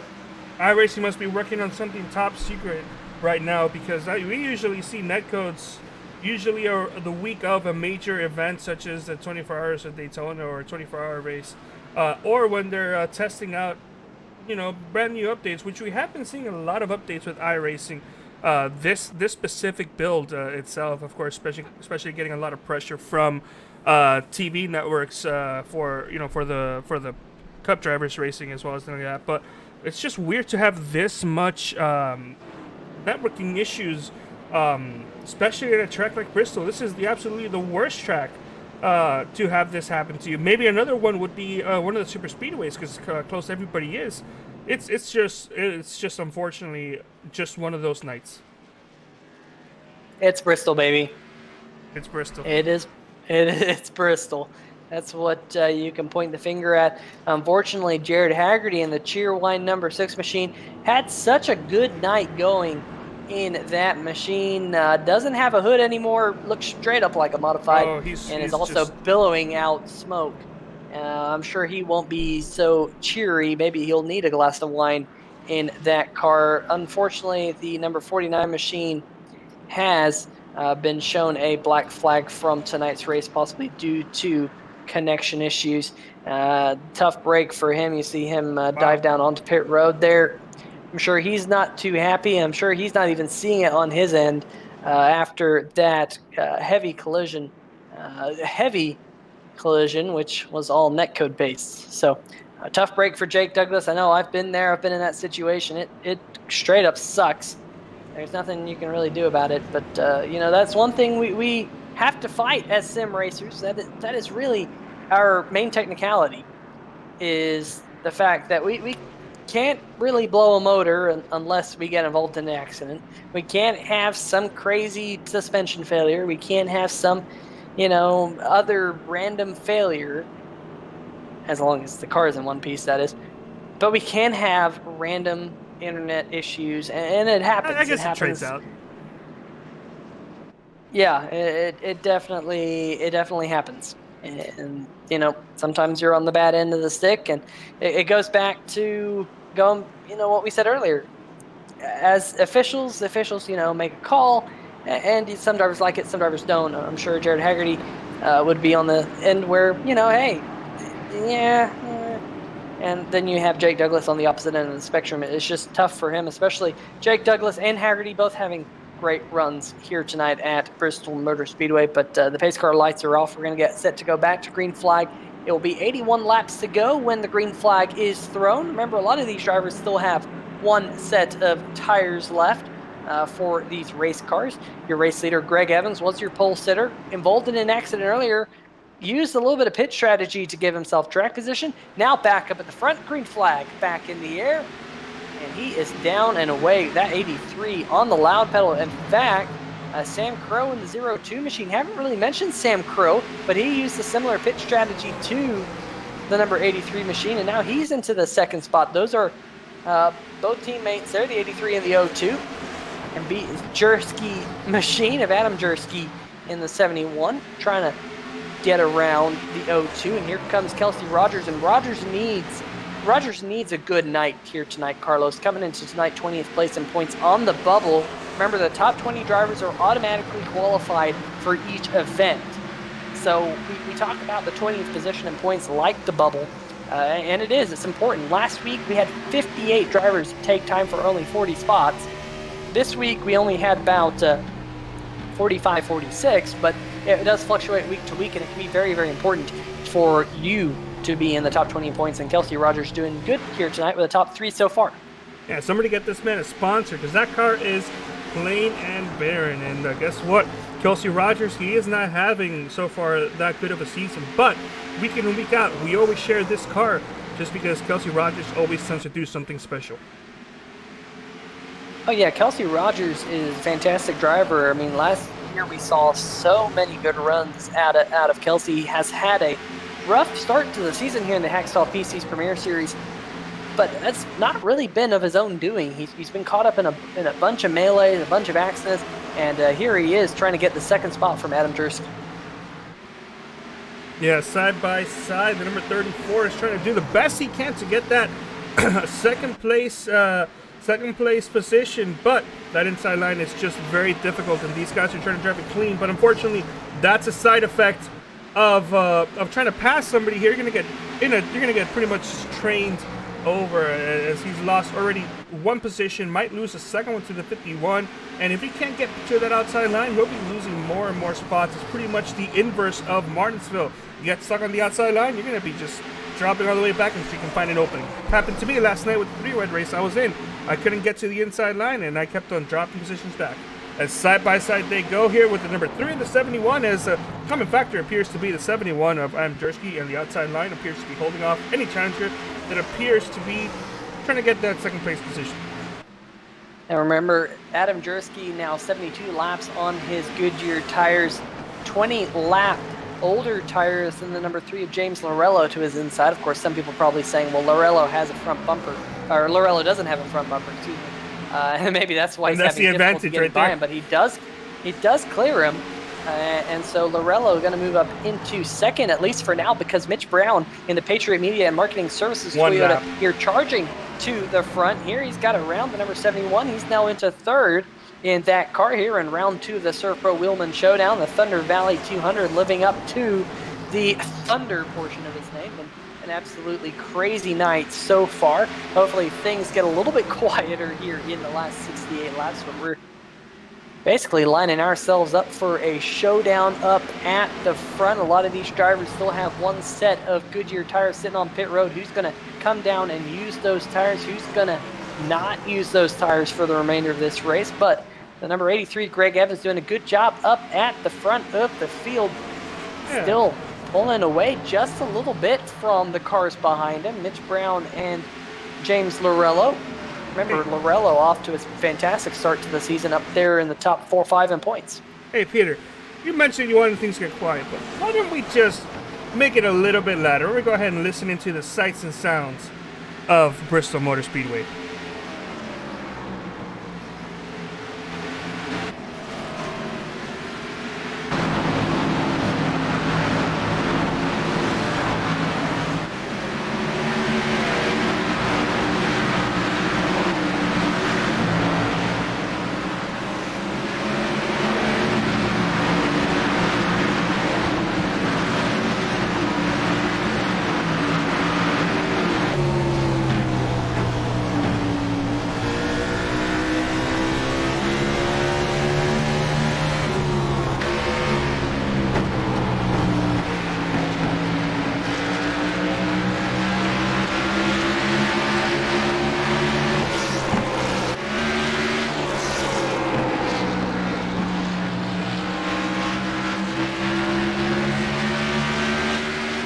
All right, folks, welcome back to the Bristol Motor Speedway, and Mitch Brown in the number 51 machine, he's just got himself up into the second position after getting around the number 3 machine of James Lorello, who has slid back to 4th because Danny Rogers in the iRacing.com Toyota Camry, he's gotten himself up into the top 3. We're right on board with the number 51 Patriot Media and Marketing Solutions Toyota of Mitch Brown.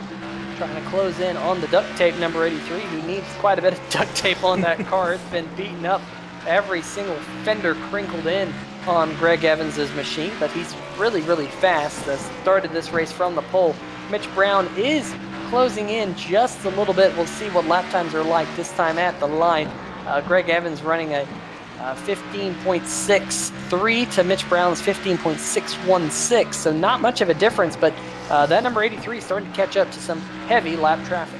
Now, this is kind of sort of what we were talking about, or at least what I was mentioning earlier, is that Greg Evans' car may not be at 100%, and I would be interested to see what somebody with a better looking car, better handling car might be able to do, and the 51 might be the answer to that question. Is his car looks pretty much squeaky clean compared to every other car out there. Of course, Danny Rogers also making out hard charge. It does have some slight damage, so nothing too bad. But it seems like Greg Evans is firing on all cylinders, as he's, even with lap traffic, doing his best to manage that gap, as well as not overdrive that vehicle. And he's doing a great job holding on to that race lead. They say in real life racing, that rear bumper is the number one thing you want out of that car to make it go faster. But it seems like maybe not having a front bumper might be the key after all. Yeah, we'll find out. There's still a long time to go here. 55 laps around the Bristol Motor Speedway as they cross the stripe here. It's a long race. 200 laps around this place is an absolute slugfest. We've seen that here tonight with some absolute crazy happenings here. Landmines, cars flying. Boy, oh boy, who knows? Some people were out there using the force today. Yeah, I'll tell you what, the 51 and Mitch Brown using the force to get underneath the flipping number 66 machine of Edward Bray. Unfortunately, Bray took that car to the garage. Jake Douglas also now in the garage. Jared Haggerty in the number 6 Cheerwine machine. He's no longer puffing and smoking around the racetrack, but he is 19 laps down in the 35th position. We do have a couple cars 1 lap down. Mark Myers in the 04 machine and Michael Whiting both being scored 1 lap down. But the bad news for them is the race leader has caught the tail end of the lead lap. So as he puts those cars 1 lap down, the lucky dog position will continue to change. In fact, Evans now catching up to Haggerty. Very, very tight there. Haggerty coming off the wall in that number 6 machine. You see Haggerty has no front end. He has no rear end either. He has no deck lid, no rear spoiler on that car. So it's some odd looking modified, kind of a modified put together with an El Camino is what the number 6 machine looks like right now. It's kind of funky looking, but be right on board with your race leader, the number 83 machine. Now, what I've been noticing about the 83, Carlos, is he's actually been getting through traffic really well. And he's actually put more time on Mitch Brown, now up over a second. That number 83 machine doing work here in traffic. All right, 3/4 of the race is done. And something I have noticed, to your point of how what a fantastic job Greg Evans is doing managing traffic, he's actually not running that up near the outside wall line that everybody else is. Of course, he cannot do that right now with lap traffic. But while we were going, cranking it up, I noticed that the 83 is kind of running a sort of lower line, or at least lower compared to the other drivers, and that could be an advantage, especially with dealing with traffic, because all these guys, they want to run at the outside line. But if they're all running the outside line, that kind of leaves the middle and the lower line kind of free, and the 83 has been using that to his advantage, pulling away to over a 1 second lead, 1.3 seconds, and growing, because he's actually kind of clear for a bit, kind of in the, I would like to call it, the eye of the hurricane right now. No lap traffic around him for the next maybe lap or two, but in just a little bit, he'll be back up in the mix of it, and of course, all this is going on. One vehicle can change the outcome of this whole race.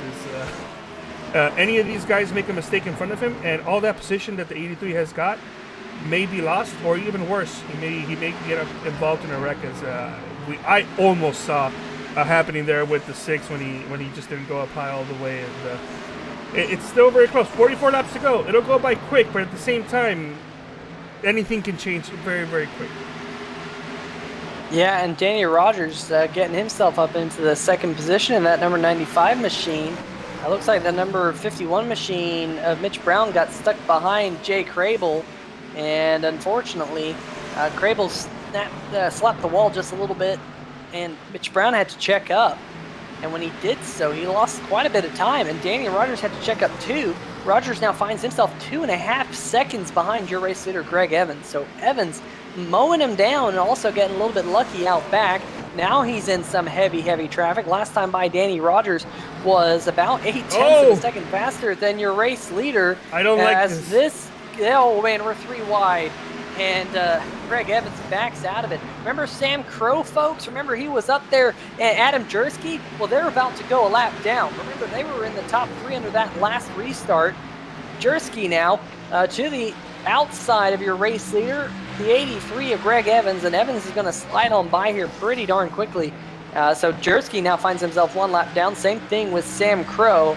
So what I was thinking that that was a good move by them to get some track position. Now they're severely hurting. They have over 100 laps, and caution is out. So that is good news, I think, for Adam Jersky or Sam Crow. One of those drivers will be the lucky dog. But let's see what happened here and brought out the caution flag. I'm trying to see, there was a little bit of smoke in turn number 3. I did see that. Let's see if we can figure out what happened. I actually had it correctly. The 31. Oh. Ooh. Oh, man. Yeah, they're number 31 going around. Did a good 360 there. Got it going straight again. Jordan Berry in that machine out of Canada. Let's see what happened here. Going through turn number 1 and 2 here. Oh, connection issues. Blinked out a little bit. Oh, and then he came down. And then they kind of got wibbly wobbly on the back stretch and had it coming together there with a number 34 machine. A tough one to call there. I think the 34 expected 31 to hold his line, and probably vice versa. So leaders in pit road. Oh yeah, here comes the number 83 down pit road. Everyone coming down pit road here, Carlos. Danny Rogers, the 51 machine coming down pit road. Now the question is going to be who stays out? Who's going to roll the dice here at Bristol Motor Speedway? I'm not seeing anyone throw the dice here. Now, track position is important, but we were able to notice that a couple of restarts ago when we had a couple of drivers who stayed out, they got passed pretty quickly. I doubt they're going to be able to hold on for 30-plus laps, especially those that did hold on for a while. As soon as they got passed, they were not able to to make up any spot. Is the 83, not even worrying about damage, goes out no problem. Of course, does not have the race lead right now. That actually goes to the 19 of Cody Spiker. The 11 of Tyler Seville is actually down in pit road. So it looks like the only one that stayed out is the 19 of Cody Spiker. I'm actually not a little confused as to why that is. It's been 81 laps since he's gone down pit road. And I doubt that he's used up his second set of tires, or technically I guess his third set of tires. But with it just being him, this strategy is more likely not going to work for him. If anything, it might actually work out for Greg Evans. Going to be restarting on the outside line, but he'll be on the outside line with the inside line maybe getting checked up by a slower vehicle. Why don't we see if we can talk to one of these drivers? I'll let Peter go ahead and see if we can find somebody. I'll vamp for a quick moment or two. Number 19, of course, Cody Spiker. 82 laps since he's gone down pit road. Very shocking, and I'm not sure if this is to lead a lap or maybe actually attempt to win this race from this decision. But Peter, who have you caught up with? Well, I'm still trying to figure out who I have caught up with, actually, believe it or not. Let's see if we can never mind. dial up. No, well, I'll figure out someone for the next question, assuming we get another question. How about that? Kind of caught me off guard there. But nonetheless, green flag going to be back in the air here shortly. Of course, these caution laps do tick by pretty quickly. A 45-second lap around this racetrack under the caution flag conditions. Troy Haight in the number 28 machine. He's on pit road right now. Sam Maxwell going to throw the caution flag and extend it one lap. So, Carlos, we could have got an interview in after we never know. that was all said and done. Yeah, never know, though. You are right. You are right. But we'll have to go another one here under caution. It means we will have 32 laps left when we go back to green flag racing. Of course, that's assuming we don't have the 3 attempts at the green-white checker here at Bristol Motor Speedway. Always a possibility. Yeah, we'll just go ahead and take a quick 15-second break from SERVPRO. Yeah, it's a big mess. But don't worry, cleanup's already underway. When the things that matter most are on the line, make sure we are too. The disaster recovery team at 1-800-SERVPRO. Like it never even happened. All right, thanks to our friends over at SERVPRO, of course, sponsoring the SERVPRO Wheelman Showdown, a multi-race championship within a championship. Tonight's round 2 of that, but we are back to green flag. Cody Spiker spinning the tires on the number 19 machine. He's going to stack up the inside groove. We're 3 wide up at the front. Cody Spiker, he's going to drop like a rock through this field. Everyone on fresh tires going all the way around him. Danny Rogers to the outside of the number 51 of Mitch Brown. Danny Rogers going to take that second spot from Mitch Brown. Remember, that's where he was before this caution flag came out. And now the number 83 machine, Greg Evans, up at the front. He scooted away just a little bit. And we are back to caution. Oh, my goodness. Oh, my goodness. You are right, Carlos. Car upside down. There's the number 11 of Seville back there. Who is that upside down? Clarence Bonner in the number 99 machine on his roof. And, getting flipped up and over the one machine there, Jason Stewart, hitting him, and he's just sliding on his lid. Look at Tim Knott getting by, Will Worsler getting by. The number 9 machine of Stokes got involved. I thought somebody was going to try to flip him back over, but that was just a pace car. Oh, boy. Looks like the 23 of Jackson Van Valkenburg got a piece of that as well. Carlos, I'd like to see if we can get a slow-mo of this one. Kind of break down exactly what happened here, because I think 34. This kind of goes back. So there's the 34. Oh, Kelsey Rogers all up out of shape. He's on the inside of the racetrack here. I don't think he's going to be the cause of this caution. He comes back up on the racing surface right there. Oh, man, almost 4 wide on the front stretch. Yeah, very close to 4 wide. And I think the 99 just gets into the outside wall on the entry, loosens them up, gets sideways, and Van Valkenburg nowhere to go. Kelsey Rogers nowhere to go. There you see, who is that on the inside down there, Carlos? Is that the 53? No, it wasn't the 53. There was some car in there in maroon colors. Where's that was again? Grant Brown. Grant Brown in the number 52. Nowhere for him to go. So, boy, oh boy, just a log jam in turn number 2. This is on board with the number 29 machine of Will Worsler. No, the 11. You see, this is the 11, excuse me, Tyler Staville.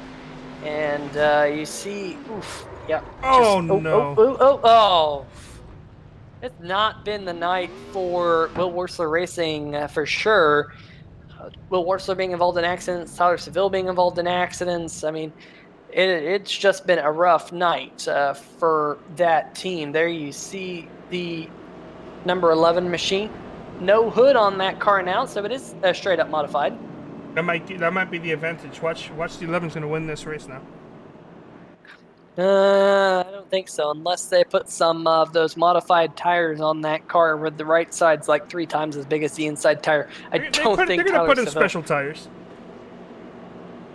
Well, or at least they're going to tell him it's special tires. Well, but yeah, who do you have for us to talk to in this caution, Peter? You promised us somebody. Let's go see who we can have a chat with. Yeah, so I'm actually going to dial up driver of the number 35 machine was involved in that accident. Number 34 machine, excuse me, of Kelsey Rogers. Let's see if we can get a quick word with him here on 3Y TV. Oh, wow. Never mind. We got 1 to green again. Quick. So I'll have to move him back down we got to spend less times on replays and more times on talking to other drivers. Yeah, it's just difficult. Although it looks like we might have. Do we have another additional lap? No, I don't think so. Anyway, pace car. That's why. The field lining up behind the pace car, and Greg Evans in the number 83 machine going to lead us back to green flag racing, and he is on the lap pedal early. Gonna snicker the whole field because he has scooted away, and he is going to bring the number 50 through with him. No, he's not. Bouchard. Oh! Bouchard just cut off Mitch Brown. You can do that once. Gutsy move. Yeah. Yeah, you can do that once. Can't do that twice. That was very, very tight. Bouchard had a very small window, and I'm sure Mitch Brown won't be all too happy about that one, as Cody Spiker still stays out on those old tires. He elected not to come down and use the fresh set yet. Interesting to see. Maybe he's already. Yeah, that's what I was gonna say. So we'll have to wait and see. Meanwhile, Danny Rogers trying to close in on the back bumper of the number 83 machine, Greg Evans, unable to do so just yet. There is the battle for the race lead here. Just now, 22 more laps to go around this half-mile racetrack. Just 11 miles, folks, and they're going 145 miles an hour on the straightaways, down to about 115 in the corners. But, man, these engines really singing around this racetrack. The world's fastest half mile, the last great Colosseum, Thunder Valley, whatever you want to call it, the SERVPRO Wheelman Showdown, Thunder Valley 200, winding down here. 20 laps to go this time by, Carlos. Yeah, no problem there for the 83, as the number 95 kind of smacks that outside wall. Now, actually, it is possible. Oh, caution's out. Caution flag back in the air here at Bristol Motor Speedway. Richard Stallings in the number 17 machine. Lots of heavy front end damage to that race car. We'll see what happened here. Oh, got behind Cody Spiker on those older tires. And, he just went down to the inside of the racetrack trying to get around Spiker's a little bit slower race car on those old tires, and made contact there with Sam Crow in the 02 machine. We'll see what happened here. There's the 19. You see, he's thinking about it right there in the middle corner. Thought better of it, and then thought that he could make it 3 wide. Well, he could make it 3 wide, but what he didn't think about there was the 02 on the bottom side just had to wash up the racetrack a little bit. Just the natural occurrence of the race car down there on the bottom. It always has to wash up. There's just not enough grip for that car to kind of hold down there on the bottom, and unfortunately, a little bit of a coming together between those two. Stallings will bring the number 17 onto pit road, currently in the 31st position. Hasn't been the night he's been hoping for. He is being scored 3 laps down and is in danger of possibly dropping even more laps down. Clarence Bonner in 32nd. I've seen Brian Yazik in the HPPSimulations.com machine. He's been on pit road for a good while now, being scored 9 laps down. Remember, he started inside the top 5. Talked about him early in the race. Sung his praises with a good qualifying run, but definitely doesn't look like it is going to happen here tonight. Yazik up there near the top of the points table will take a little bit of a hit here tonight. Greg Evans, though, in the number 83 machine, I'm sure Jim Foose is starting to shake in his boots, because Evans just now 17 laps away from victory and inching ever closer to Jim Foose on the all-time win list here in the American Sim Racing Series. But boy, oh boy, we could be in for a good finish, because Danny Rogers, Carlos, he wasn't going anywhere. He wasn't falling back. He might be saving a little bit of something for the number 83 machine. Yeah, and a little bit of something could be as simple as just actually saving tires, or maybe a little bit of something is just staying right there behind him and giving him just a little bit of a push going into that final corner.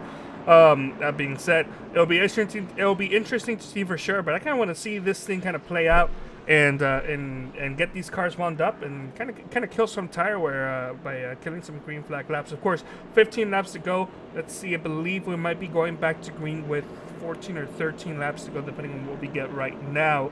Might be a little too late to talk to somebody once again this caution, but we'll see if we can talk to somebody next caution if there is one. But I don't know. I gotta say, I think the 83 has this one. If not him, I think the 51 might have something there at the end.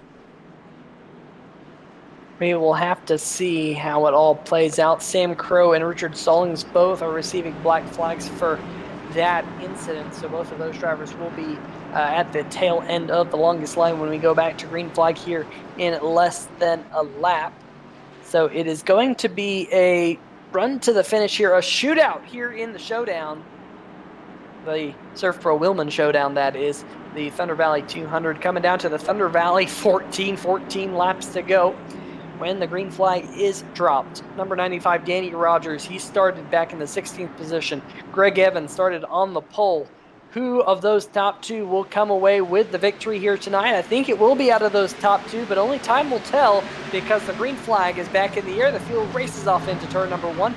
Great restart, as always, by the number 83 of Greg Evans, but everyone's keeping an eye on the battle a little bit further back. The number 50 of Bouchard and Mitch Brown. Remember, Bouchard cut off Mitch Brown under that last green flag run that we had, but Mitch Brown able to power around the outside of that number 50. He gets that third position back. Bouchard now slides up in front of John Jenkins, your points leader, now inside the top 5 in the Max Pappas Industries number 7 machine, right in front of Jimmy McKee and James Lorello. They're in a battle for position. The battle for 6th right now will go to James. Oh, contact Woody Mahan, and the number 8 machine hooked into the outside wall. And there you see it. I was just about to say Jimmy McKee's name, and he was being turned into the outside wall as I prepared to say his name. Unfortunately, it looks like Woody Mahan in the number 84 might have bounced off the outside wall and caught him in the left rear. And unfortunately for him right there, Doug Mullins getting a piece of it. I believe that was the number 52, Grant Brown, getting a piece of it as well. So we will be back under the caution flag here. This is on board with the number 8 of McKee, and you can see there's absolutely nothing he can do. I'm sure he is absolutely bummed about that one, because he was up inside the top 10 battling with James Lorello for the 6th position. Lorello going to scoot away from that one and say, whew, that was right behind me. It's going to elevate last week's race winner from the Texas Motor Speedway, Travis McDaniel, up into the 7th position. But we'll have to rack him up one more time here, as we'll have another green flag run here in just a second. But let's see if I can dial someone up here now, Carlos. Let's see if I can dial up driver of the number 3 machine, James Lorello. He is in the 6th position. James Lorello, Peter Shorten, 3Y TV booth. You got a copy? Gotcha, man. Well, you're in the 6th position. Fireworks have been all over this racetrack here tonight. What do you think your chances are of walking away with a win here tonight, with just how crazy this race has been? I mean, anything can happen. If a wreck happens up front, hopefully I can start on the outside. I'm glad I'm starting in 6th, because I at least can try to make a run here. But if I was in the inside, I'd be going back. We'll see.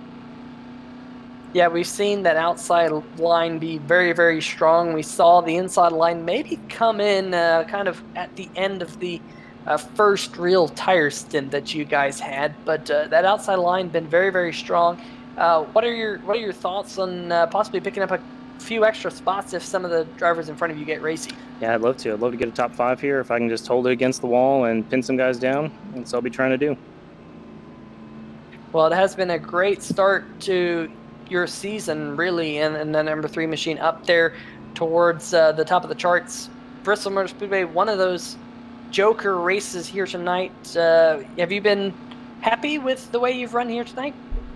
Yeah, I've been happy with staying out of the wrecks. I got a little damage, but not anything that really affects the car. If I can come out with a top 5 here, that would be awesome for how this has turned out. All right, well, James, we'll let you get back to it, but best of luck here in the last probably about 6 laps. Appreciate it. Hope we stay green. All right, well, that is the number 3 Adrenaline Motorsports machine of James Lorello, and the pace car lights have gone off, so it will be a 6-lap shootout when we go back to green flag. Hopefully, we stay green flag here for the final 6 laps, and the field can let it all race out. But I'll tell you what, the number 83 has had track position, and he has used it oh so wisely here in the last half of the race, Carlos. Yeah, unfortunately, though, I've actually caught on to the pattern that Greg is doing on the restarts. And if I can catch on to that pattern, then I'm sure that the 95, the 51, the 50 might be able to catch on to that pattern too. He always likes to go just a little bit before turn 4 ends. So we're going to see if maybe these guys have caught on as well. Yep, there he goes. Once again, pace car dives off, and he caught the field sleeping yet again, Carlos.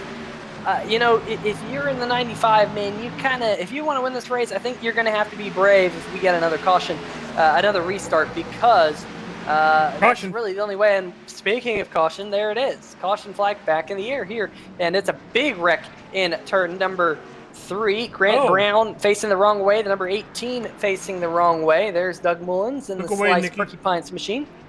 Yeah, look away, Nicky. Oh, the engine gave up. Oh. Well, that's tough luck. Wrong place, wrong time for Grant Brown in the number 52 machine. Let's see if we can go on board with the number 18. Running the high line here. And going down the back stretch, just boom, yeah. And unfortunately for that number 18, his race will go no further. Looks like the number 52, Grant Brown's going to be able to limp back around. Hopefully he's going to be okay. We'll be able to see the finish, but tough luck there for Doug Mullins. Always something that you have to think about when you have a terribly damaged race car, whether or not the engine will blow. And yep, Doug Mullins' engine just blew coming out of turn number 2 and puts us back under caution here again. And oof, boy, the 04 machine, Mark Myers getting involved in that one towards the end of it. But Mark Myers putting together a pretty solid run up to this point, running in the 21st position down there in the 04 machine. Not too many runs for him so far this year in the Hacksaw PC's Premier Series, but that 04 trying to get up into the top 20 here to put on a good finish for his crew. It looks like Well Worse Their Racing is unfortunately going to be going down on that YouTube compilation of Team Killers 2020 Bristol race. Yeah, this has been a team killer for quite a few teams here tonight, unfortunately. But we'll have to see how it all pans out. It's not done yet. We will have overtime here in the Hacksaw PC's Premier Series. We do have 3 attempts at a green-white checker. And we will get our first attempt here shortly. And Carlos, this goes back to what we were talking about there just a few laps ago. Danny Rogers, he's going to have another shot at the number 83 machine, but he's going to have to go early. He's going to have to try and time the restart somehow, some way. He's had like 5 opportunities at this. If it's not going to be the 95, you watch number 51. He a couple of restarts ago when the 19 was leading the race and spun his tires, he did a crazy move to try to go 3 wide and actually passed a bunch of vehicles before losing a couple more spots in the angle. But I expect to see that 51 maybe try something crazy once again. Yeah, he is one of those drivers who always puts on a show is the 51 of Mitch Brown. Won the championship last year with a crazy finish here in the Hacksaw PC's Premier Series. So we'll have to keep an eye on him. And of course, who knows? We've already seen once tonight that the front two got together. Will we see it again here? Pace car lights are off, half a lap away from possibly getting the final green flag of the night. Let's hope so. Let's hope this can all play out. But the 83 machine right now up at the front, driven by Greg Evans, 95, Danny Rogers, 51, Mitch Brown, Christopher Bouchard in the 50, John Jenkins in the number 7, your points leader, your top 5, and there goes the number 83 machine, and he's going to get away to, once again, a huge jump on the number 95 machine. If this stays green, this caution. And it doesn't stay green, we're back to caution here at Bristol Motor Speedway. Who'd have thunk it? And it does appear that Tim Knott in the 41 machine, I'm not quite sure if he was the epicenter of this caution flag. There he is, but I saw he was struggling to get away from the corner. Let's see what happened. Oh, right in front of him. John Broussard in the number 53 machine got into the outside wall. Not quite sure if he just bounced off the outside wall, shot him down in front of the 41, but there was definitely contact there right on the restart. Didn't even make it a half lap. And we are back under the caution flag. Tim Knott. Yeah, they just made it past the start-finish line. So, boy, oh boy, there was a very interesting post earlier today, Carlos. One of the drivers in the American Sim Racing Series says, I wonder how many strikes will be issued after tonight. Of course, if you're not familiar with the Hacksaw PC's Premier Series, they have a strike system where if you have a couple of strikes in a subset of races, you're actually disqualified for a race. You're not even allowed to qualify. So a lot of drivers were a little bit concerned coming into Bristol Motor Speedway with getting strikes because that could, of course, put them out for the next race in a couple weeks' time, 2 weeks from now, that we go to the third round of the Hacksaw PC's, the SERVPRO Wheelman Showdown at Richmond Raceway, 200 laps around that racetrack, 2 weeks from tonight here on 3Y TV. So we will have next Tuesday night off here. So don't tune in then unless you want to watch this week's race again or one of the previous races, catch up with the 2020 Hacksaw PC's Premier Series. Why don't you go back and watch round 1 of the SERVPRO Wheelman Showdown? You've watched race number 2, you'll figure out who wins race 2 of the SERVPRO Wheelman Showdown. Why don't you go back watch race number 1? That will set you up perfectly for round 3 of the SERVPRO Wheelman Showdown at Richmond in 2 weeks' time. The drivers are worried about strikes. They're going to be worrying about strikes in the next race as well as Richmond, because after that it's Wheelman Showdown race number 4, the SERVPRO Wheelman Showdown race number 4 at Talladega, and anybody can win in that race. So you kind of don't want to miss Talladega. It's it's definitely a hit or miss for a lot of people, but it's always a wild card race. And if you strike out and miss Talladega, then you're pretty much wasting a chance at maybe getting a win. That is for sure. Why don't we before we go back to green flag, why don't we highlight some of your current point standing, some of your drivers who are high up in the point standings, I should say. John Jenkins, your points leader coming into tonight, solid top 5 runs so far, running in 5th right now. Second place in points at number 29, Will Warsler. Man, it has not been his night, currently being scored down in the 29th position. James Lorello, good night for him in the number 3 machine. We just talked to him a little while ago. He's in 6th. Brian Yazik, tough night for him. He's being scored 35th right now. Woody Mahan, we just saw him make that contact a little while ago. Woody is down in 22nd spot. Michael Krobach, tough night for him. He's well down the order in the number 72 machine at 18th. So really, John Jenkins, James Lorello, the drivers out of that top 6 or so, having a good night. But the pace car has come down onto pit road. It'll be turning down here right now. There it goes onto the pit road, and there goes the number 83 machine, and he has scooted away once again, the second of 3 attempts at a green-white checker. Greg Evans in the number 83 machine, your race leader. Here comes Mitch Brown in the 51, trying to get that second spot away from Danny Rogers here. The white flag will be out If they get to the white flag, this will be the race. No caution flag will end it here. And here comes Danny Rogers. Rogers trying to get to the back bumper of the number 83, unable to do anything. And Greg Evans will take round number 2, coming out of the final corner of the SERVPRO Wheelman Showdown. He goes for 2 for 2 in the SERVPRO Wheelman Showdown, going back-to-back, winning at Atlanta about a month ago, and now winning round 2 here at Bristol Motor Speedway. Just so impressive. Not even a hood on that car. No, the hood's there. Well, okay, no front bumper, I should say. The hood is there. You are right. At least you can say that much about that number 83 machine. But a wild night here at Bristol Motor Speedway. I think that is probably the best way to put it. And I'm sure he will be glad to see the hauler, and also going to victory lane, that number 83 machine of Greg Evans. Meanwhile, a lot of the other drivers, they're just glad to see the hauler without going to victory lane. They're glad this night is all said and done. We will let the number 83 of Greg Evans do his thing here, burn it down here on the front stretch. Kind of a tricky racetrack to do a burnout, but he is doing a fantastic job of lighting up those rear Goodyear tires, and we'll scoot away. We'll let him do his thing, but we'll be right back here on 3Y TV with some post-race interviews with the top 3 finishers here tonight: Greg Evans, Danny Rogers, and Christopher Bouchard.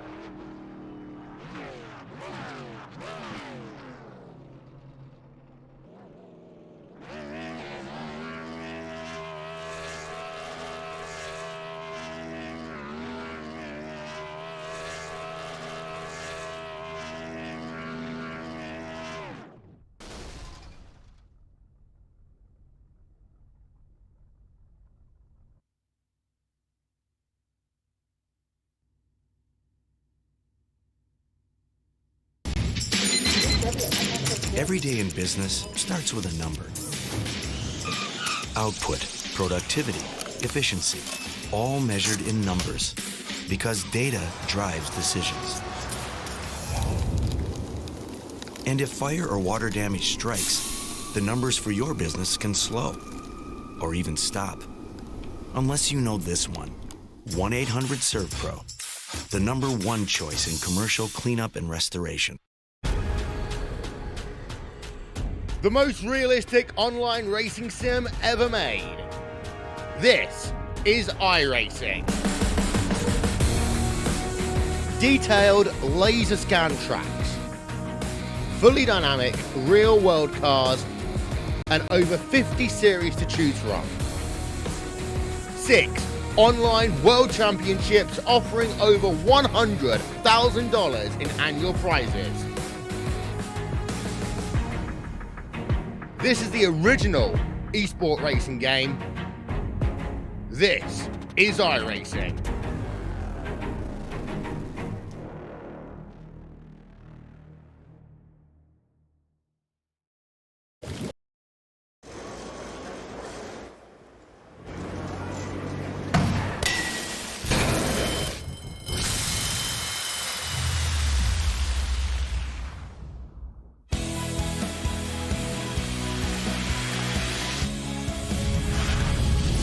Life happens everywhere.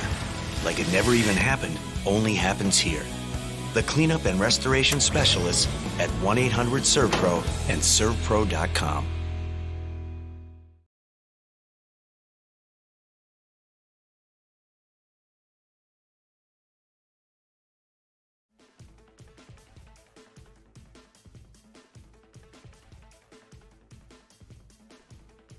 All right, folks, welcome back to the Bristol Motor Speedway. Absolute crazy night here in the Hacksaw PC's Premier Series for the SERVPRO Wheelman Showdown Thunder Valley 200. But we finally got to its conclusion.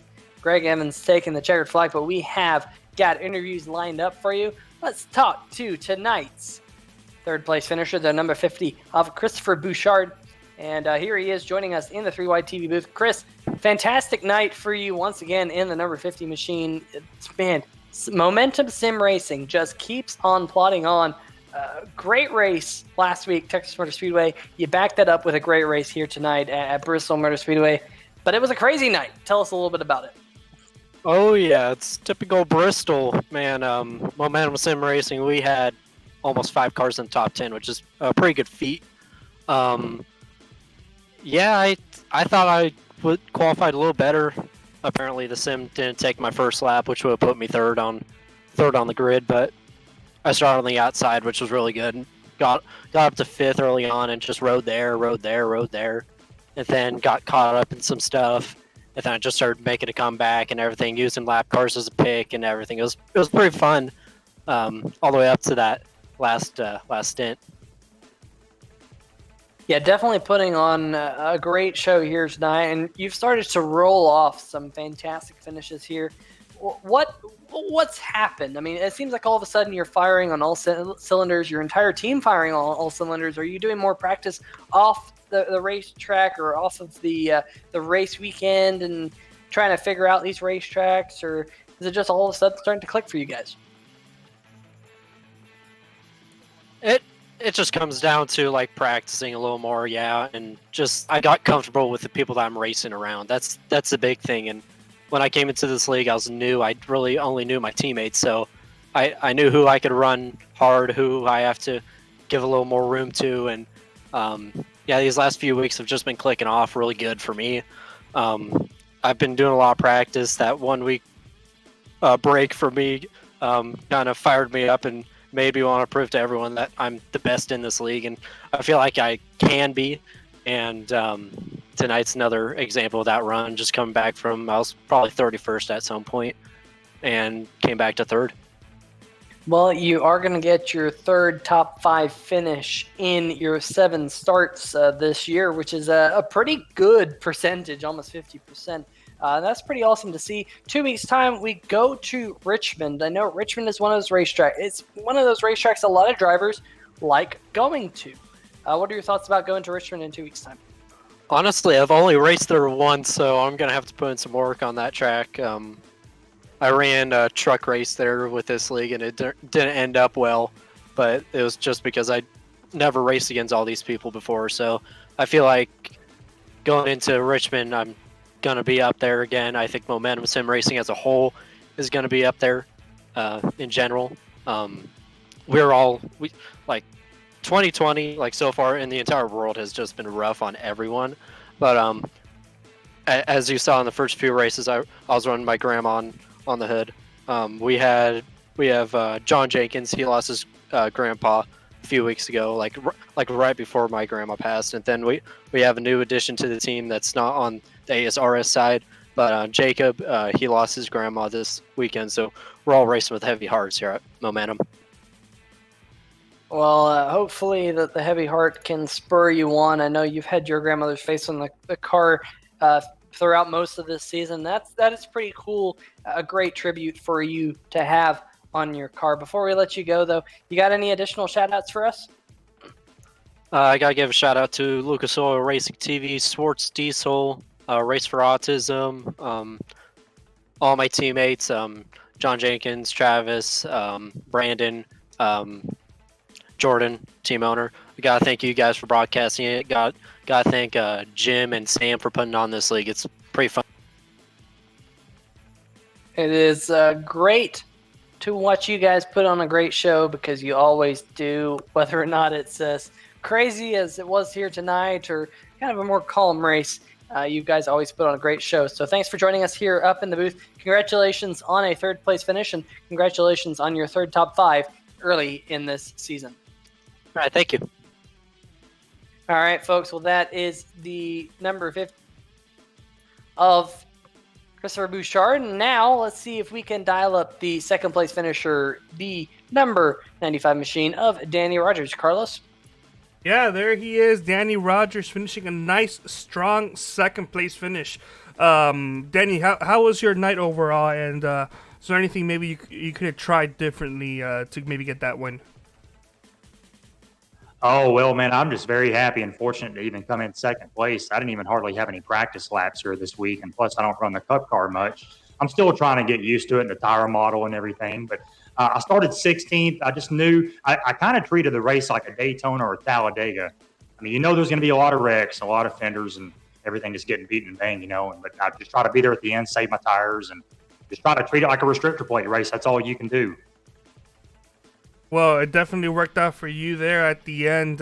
Something that we were able to notice at the booth, and maybe a little difficult for you guys to notice while you're actually driving the car, is that Greg wasn't really, or at least from our point of view, it didn't really seem like he was changing his actual kickoff for each restart. It just seemed that you guys weren't catching on. Is that something that maybe you were looking into, or were you just lost every time that Greg was restarting the race? Because he got a good restart every single time. Yeah, I know he did. I mean, I just try to hit my marks every lap, and I know he's the leader. He controls the restart in the race. But my main concern was I was really happy just to finish second. I mean, trust me, I wanted to win the race. But the last thing I wanted to do was work that hard for 200 laps and get penalized. I mean, all it takes is one bad restart on my part to jump it before he goes, and I could actually get a black flag. So I just played the caution game more than anything. Oh, that's pretty smart. And as mentioned, and as we saw, worked out for you pretty well. Second place finish. Of course, next week, get yourself a nice little week off. Of course, you got some more racing coming up as well. But you guys are going on to Richmond for race number 3 of the SERVPRO Wheelman Showdown. And after that, Talladega for race number 4 of the SERVPRO Wheelman Showdown. But for Richmond, though, are you excited for that one? What's going on in your mind with that race? Yeah, I'll definitely have to do some practice at Richmond. I don't really have a lot of laps around that track. It's been a while, but I love Talladega. I love the restrictor plate races. I just have to pretty much practice next week with my teammates and just get ready for the race. All right. Well, before we do let you go, so you can go ahead and celebrate that second place finish. Is there anybody you want to give a shout out to? What shout outs you got for us tonight? Yeah, I want to thank all my teammates, a couple of my guys, John Jenkins and Jordan Berry and Chris Bouchard, a couple of those guys, Brandon Stokes. We all kind of help each other and during the week and try to share notes and everything as far as the tracks and getting ready for qualifying, because normally I have to go through go home qualifying. So it's very, very important to make the race on that. So we all help each other. I want to thank you guys for the great broadcast and thank ASRS, Jim and Sam for putting on a good series. All right. Thank you so much there, Danny. We hope your good luck streak continues, and we will see you next time. Bye. Cool. Thank you very much, guys. All right. And I believe that Peter Short has caught up with our race winner here. Peter, you get a copy. I have caught up with race winner Greg Evans down in Victory Lane, winner of round 2 of the SERVPRO Wheelman Showdown, won round 1 of the Wheelman Showdown a couple of weeks back at Atlanta Motor Speedway, going for 2 for 2 in this SERVPRO Championship within a championship. Greg, crazy night here tonight. You lost your bumper. Who needs bumpers where you're going, because you're going to Victory Lane here tonight? Tell us a little bit about your night. It was very interesting for sure. I thought we had a good car at the first of the race, and I honestly made a mistake, and I thought I was clear of the 29, and at the last second it said outside, and I was already sliding up, and I couldn't do anything to stop it. And we came down pit road, kind of tried to fix some damage. They shut the motor off, and I thought my night was over with, honestly. Came back out, and I realized that I think a little bit of engine damage kind of helped me out because I could be a little more aggressive with the throttle.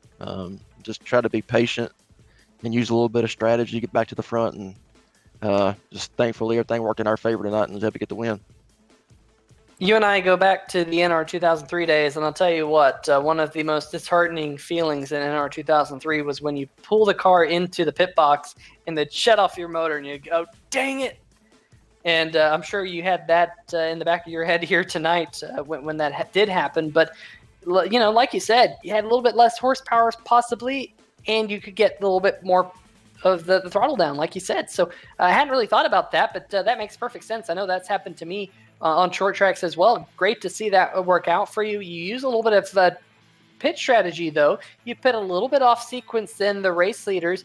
Just a few laps earlier than them, you got a caution about 7 laps after when you came down pit road, and it worked out perfectly for you. Tell us a little bit about that. Yeah, I kind of had in my mind that I wanted to pit between lap 60 and lap 70. It was actually able to go a little farther, and I was really expecting everybody to pit whenever I pitted. And I was kind of happy that they didn't because I knew they would have to pit shortly afterwards. So it put us at the front of the field. I seen a couple of guys making their way up through the field, and I thought we might be in trouble. Then we had that long green flag run, and I was actually able to make some moves and kind of maintain that distance between me and second. And after that, I felt like we was in pretty good shape. I didn't want to see that last caution. around lap 40 or 50. I can't remember where it was, or maybe it was lap 30. I would have rather just went green from there on because I had a pretty good lead and I felt comfortable. But it got interesting at the end with all the green, white checkers and all the cautions at the very end. It kind of helped us out a little bit, I think. But like I said, everything's worked in our favor, and just glad to get another win tonight. Absolutely, going 2 for 2 in the SERVPRO Wheelman Showdown. Is that in the back of your head as well, now that you've got 2 wins behind you in the showdown? To be honest, I didn't know that Atlanta was a Wheelman Showdown. And they told her after the race that, I kind of figured it out, but I honestly didn't even know tonight was. I think it's just one of those things that's best to keep in the back of your mind and not really think about, and just run each race like you can, or the best you can, and just let the cards fall where they may. So, but it's good to have 2 wins so far in it, but, we still got a long ways to go. Yeah, 2 wins and 3 poles so far in the 2020 Hacksaw PC's Premier Series. And I won't tell you when the next SERVPRO Wheelman Showdown race is, but the next race will be in 2 weeks here for the Hacksaw PC's Premier Series. And it's at Richmond. And Richmond's one of those racetracks. A lot of drivers like driving it because it's a short track, but it races so unique with the late or very long turn into turn number 1. It really kind of drags you into that corner. Tell us about your thoughts of Richmond. I'm honestly more of a short track racer. Bristol's kind of like a Daytona or a Talladega.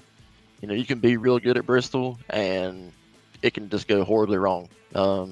Richmond's more, I guess you could say, forgiving on drivers. It can be interesting at the same time, but I hope we have a good run there. I feel comfortable in going there. So hopefully we can, get at least a top 5, and heck, if we can win it, that'd be great.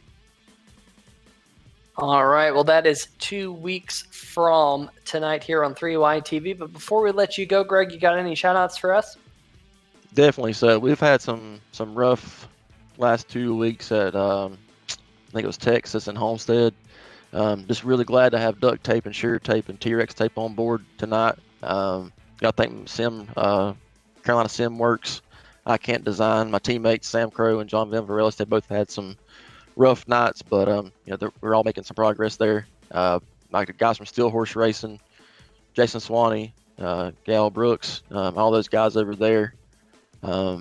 Just thank everybody for what they do and supporting me, and we'll see you next week. Absolutely. Well, Greg, thanks for stopping by. Congratulations on going to victory lane here at Bristol Motor Speedway without a front bumper and a lot of duct tape on that number 83 machine. Congratulations. We'll see you 2 weeks' time. Absolutely, man. If you need some duct tape, there's some on there. There's plenty of duct tape on that car right now. All right. Well, Carlos, I think we have just about one more thing left to do, and that's go through tonight's final results. And it was a very interesting night here in the American Sim Racing Series. Greg Evans taking the win. Danny Rogers finishing in second. Christopher Bouchard in the number 30 machine coming home in third. Mitch Brown, very spirited fourth position in the Patriot Media Marketing Solutions machine right behind him. Then we had the Max Pappas Innovations number 7 of John Jenkins coming home in fifth. Great to see MPI on that card. James Lorello in the number 3 machine coming home in sixth. We talked to him just a little bit ago. He wanted a top 5, just came one spot short, but I'm sure he is happy to leave this place with a top 6. Travis McDaniel, last week's race winner at Texas Motor Speedway, he rebounds quite nicely to finish inside the top 10. Kelsey Ryder's on the bubble in points coming into tonight, had a good run for 8th position. 9th position is Adam Jersky in the number 71 machine. Remember, he had some crazy pit strategy earlier on in the race. Good rebound for him. Jason Stewart running out your top 10. Here's 11th through 20th. Jonathan Holstein coming home in the 11th position. Brandon Stokes in 12th. Jimmy McKee, 13th. Remember, he was turned around there towards the end of the race. Jackson Van Valkenburg also getting into an accident late, 14th. Tyler Seville all over the place. All types of accidents in the Will Worcester Racing Team tonight. He finishes 15th. Troy Haight, 16th. Jake Crable, the Glassdoor Brewing Machine, finishing in 17th. I know Troy Haight in 16th wanted a little bit better night. Michael Krobach, HPPSimulations.com, finishing 18th. Cody Spiker, Snap-On Machine, coming home 19th. And another one of the Patriot Media Marketing Machines in the 20th positions there. Carlos? Yeah, 21st, Mark Myers getting his first career start with Woody Mahan finishing in 22nd, Michael Whitting finishing 23rd, Tim Knott 24th. Pardon me, got the hiccups there.